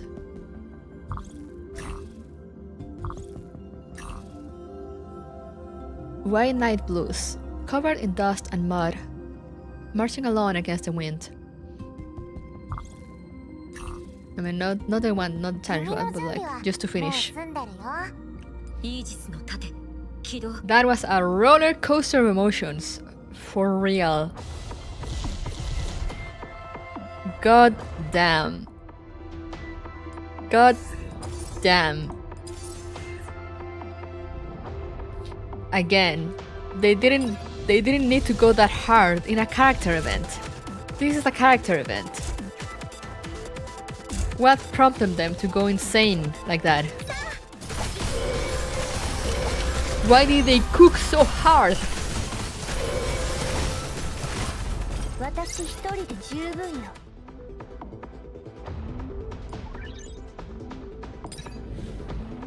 Inside the mysterious cabin, you discover a medical machine. It doesn't have much healing operant remaining, but perhaps using some cash coins can improve its performance. Woohoo! Discover a broken random protocol generator. Woohoo!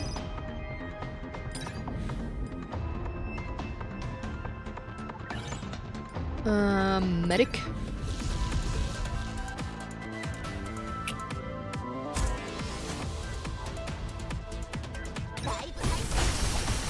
Mika yet again strikes your feelings. Typical games, Louis, an anime always teaches that in the greatest of despair, there's always a spark of hope. Project Moon and Mika, among others, inspire me to teach the forgotten Jin part of the lesson. In the greatest of hope, there's always a spark of despair. Truly inspiring.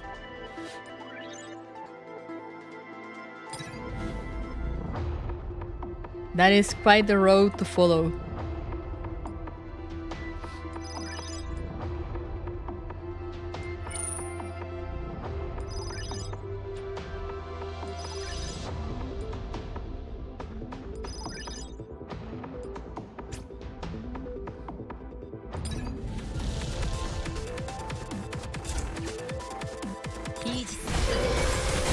In Mechaverse, nobody's safe, and that's for the best. Yeah.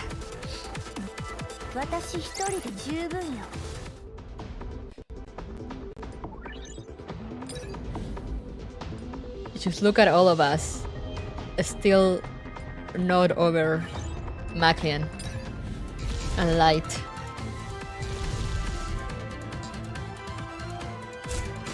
Even though it's been so long.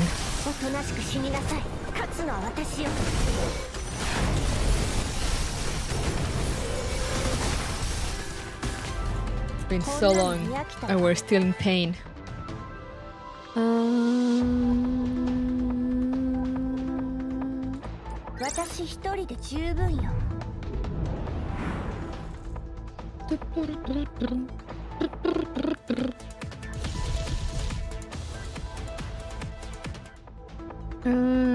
guard, I guess.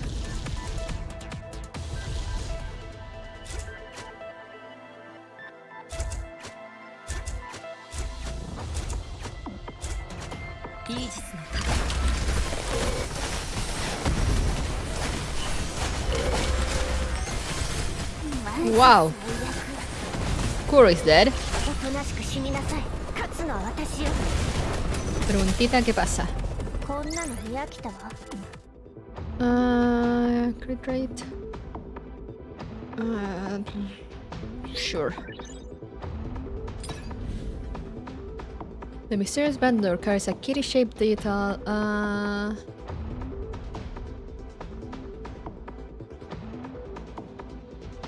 Let's take it.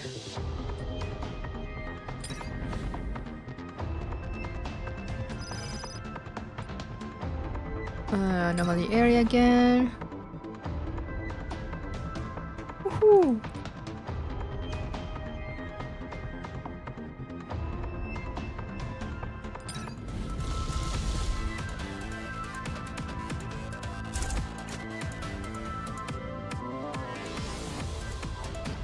Alright. It's low shock soon. Oh god, don't remind me. Don't remind me of the pain yet to come.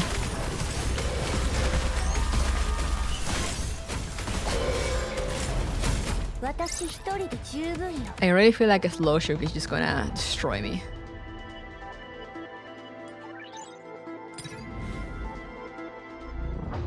No!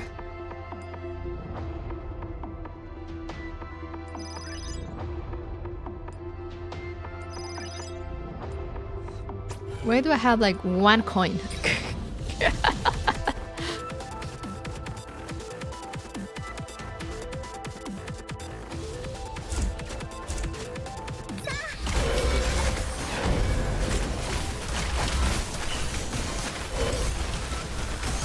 What's coin for slow shock? Shock but slow, exactly.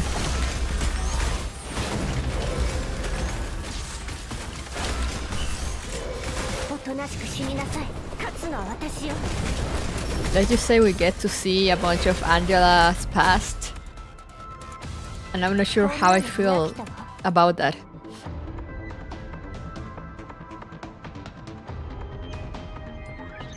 Not because I don't want to know about Angela. Angela. Naruto.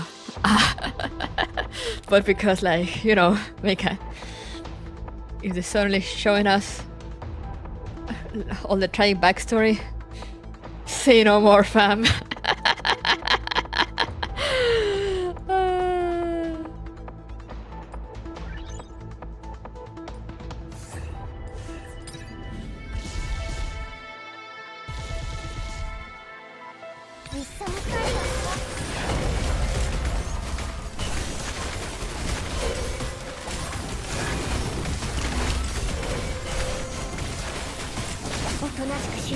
Alright.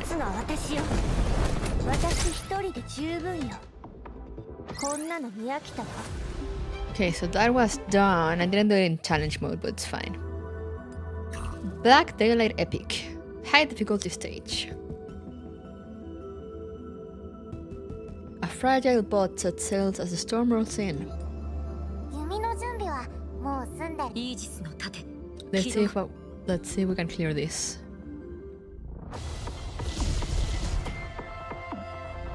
And then I'll probably... Oh, it's one that it's only functions. Ooh, lovely. Got her the crit rate. Let's go with the HP shield.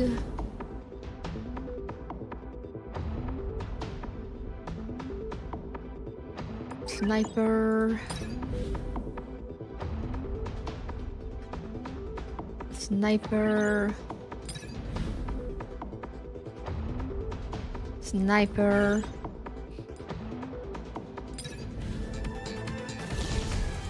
And since I got so many sniper functions, let's just go full sniper in here.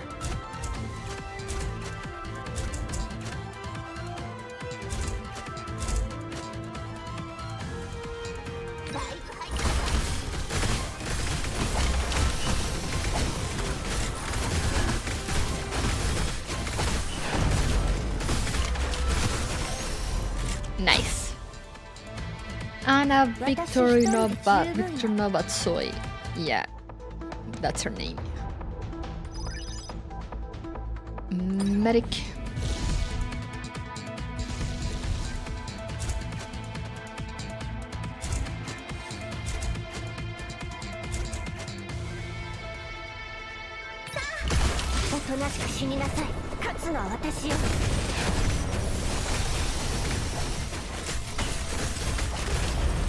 Alright.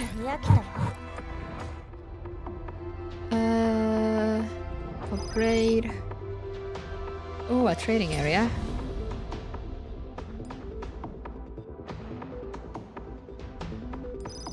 Nice.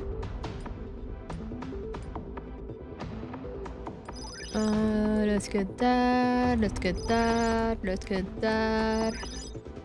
Refresh. Let's get that.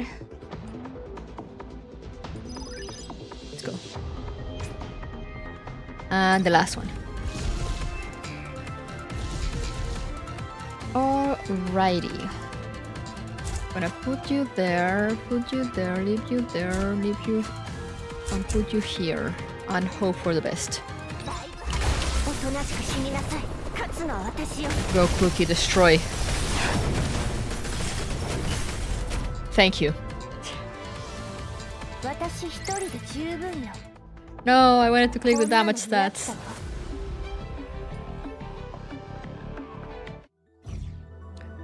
Alright, and that will be the event. I have the extra stages, but I'm gonna do it on my own time. I will do them.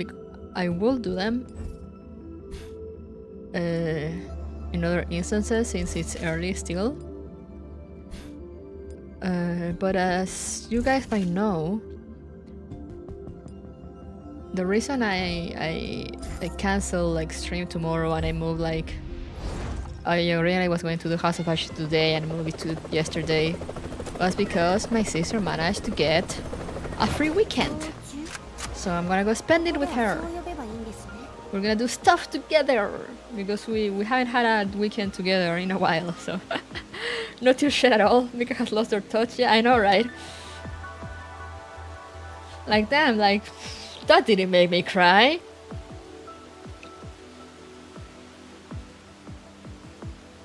Oh yeah, I mean, it was obvious we were gonna have 404 entirely.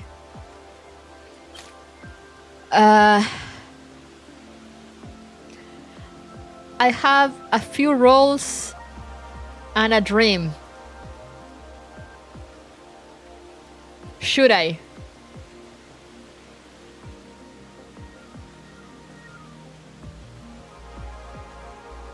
Do it? Alright.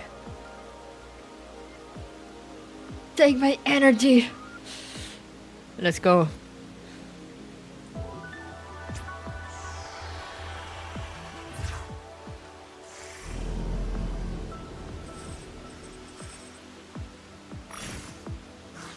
We believe. No.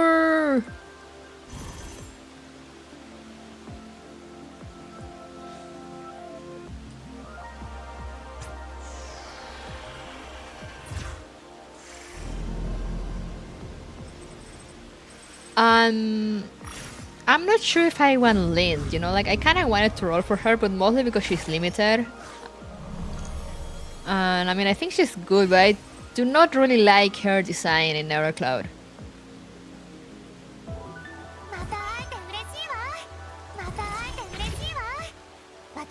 Just be lucky. You're so right. Just have good luck. It's...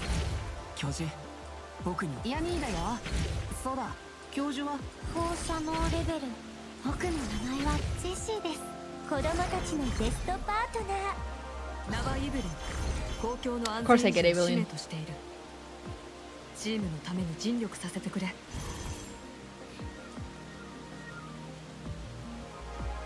We're gonna go all the way.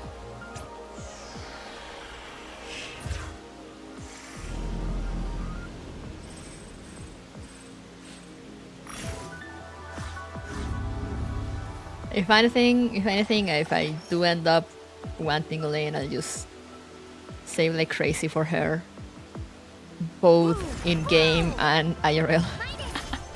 お手伝いできることがある。 Oh boy.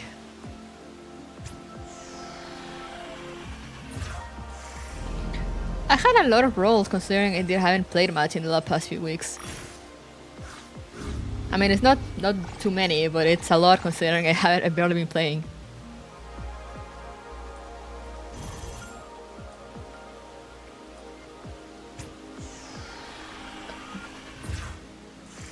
But I think this is the last one.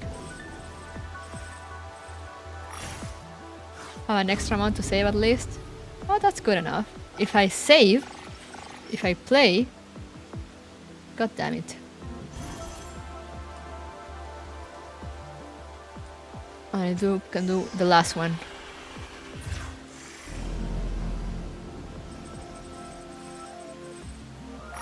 Rigged. No streamer luck today, real.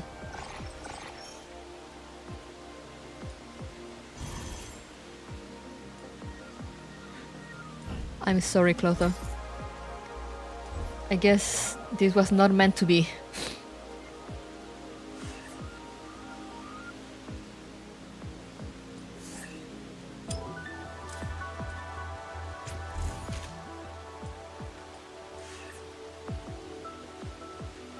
Yelena next banner? Oh, who was Yelena?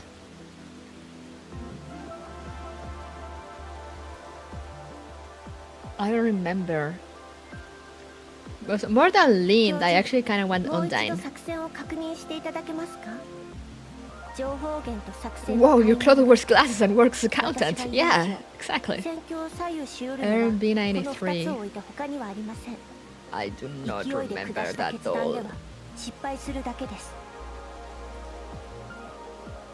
I'm just gonna look her up real quick. Yelena Neural Cloud. Oh, her. Okay, yes, I remember. I remember her. I mean, she has a cute design. But yeah, who I really want is Undyne, however you say it.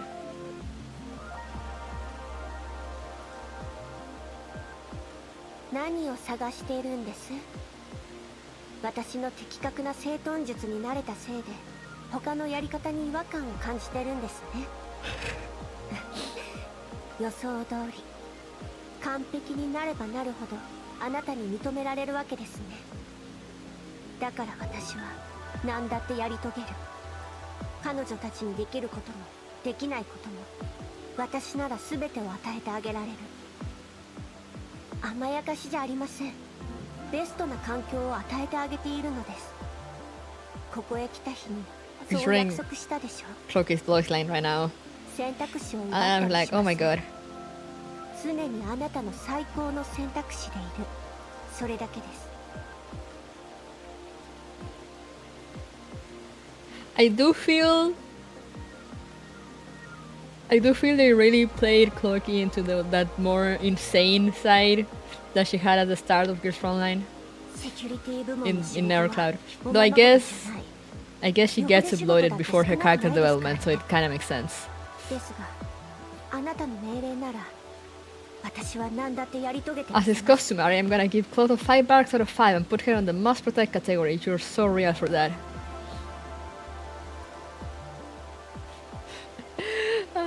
But yeah, she basically was saying something. I was reading the voice line, and she was saying, oh, what, like, are you looking for something? Did you get so used to the way I organize things that now you can't get used to like how others do it?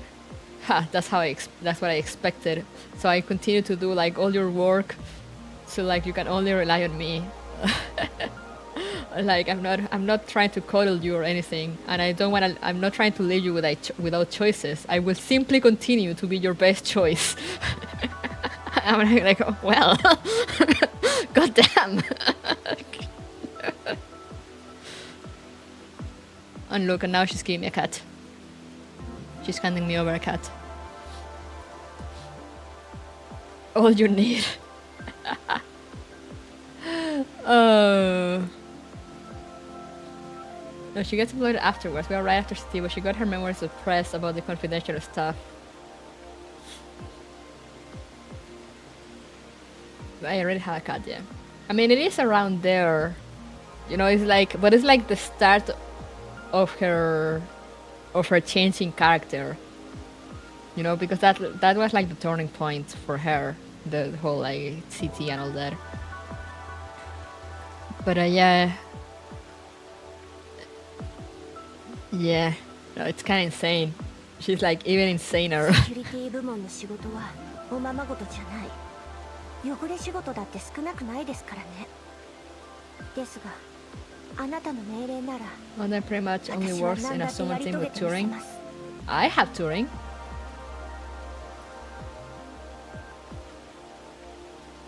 I need to go and have my dog after this event. Real. Let's go back to the chatting screen for a bit. Let's silence Kluki.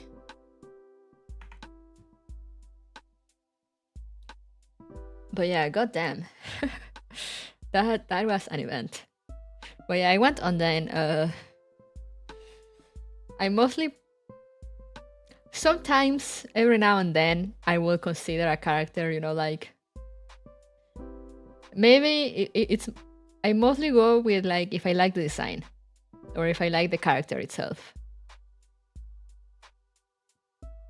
And... I don't really like Lynn's design. Or character that much in Nevercloud. I really like her design more in Girls Frontline. But so her, like, I really wanted her at the start because I love AA12. But like now I'm not so sure. But also I've heard I think she's good, so I'm still like on the fence with her. But it's mostly a thing of like, you know, like nostalgia. Since I do like her in Girls Frontline. But Undyne I really like. From what little I've seen of her, I really like her. So I kind of really want her, even if I don't know how to use her. There was the same thing. I got Hannah and Turing just because I really wanted them. I have no clue how to use them. I just have them there. But also I do like to have options too. So like if at some point I can look at something and be like, hey, that looks fun. I can try it out, you know. And also because I mean, with Matrix mode, you kind of need more teams. I mean, I've been relying on one too much, so I've been trying to raise more dolls.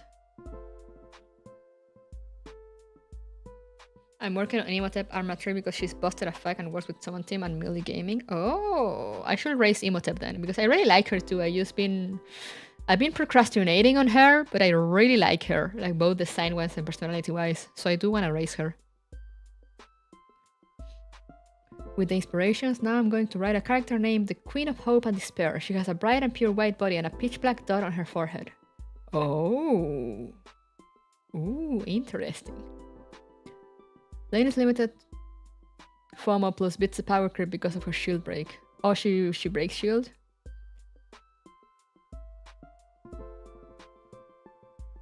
But exactly, like, yeah, the limited FOMO and like she's good. And like, you know, nostalgia from Girls Frontline. But like, if she weren't limited, I probably wouldn't go for her. But like, since she is limited and she is a character I like in Girls Frontline, I'm like, should I get her? Should I save for her? Should I go for her or not? I'm kind of conflicted. This life must rest to continue later. Have a good one, folks. Alright, Aokawa, thank you for dropping by. Go enjoy your rest. But yeah, I'm gonna cut it here too. So I can go lie down in my misery after that event. God, holy fuck. But yeah, thank you guys for coming. And I'll see you next week. I'm still not sure what I'll do next week. I might Spoiler alert, I might collab with Maple, but we're not sure. Because also Maple, you know, Maple has her whole situation. But it might happen. Other than that, I'm not entirely sure what I'll do. Since we will not be doing Devil in Me with Haku, which I was kind of expecting to do, but like it's not happening next week. It's gonna be happening later. So now I'm like, So I'll just think of what to do when I like upload the schedule either tomorrow or Monday. But for now, enjoy your weekend, guys. Enjoy the rest of your day and or night. Stay hydrated. Take care of yourselves. And yeah, thank you for coming. Hope you enjoyed, and I'll see you next time. Stay safe out there. Bye bye. Otsururu.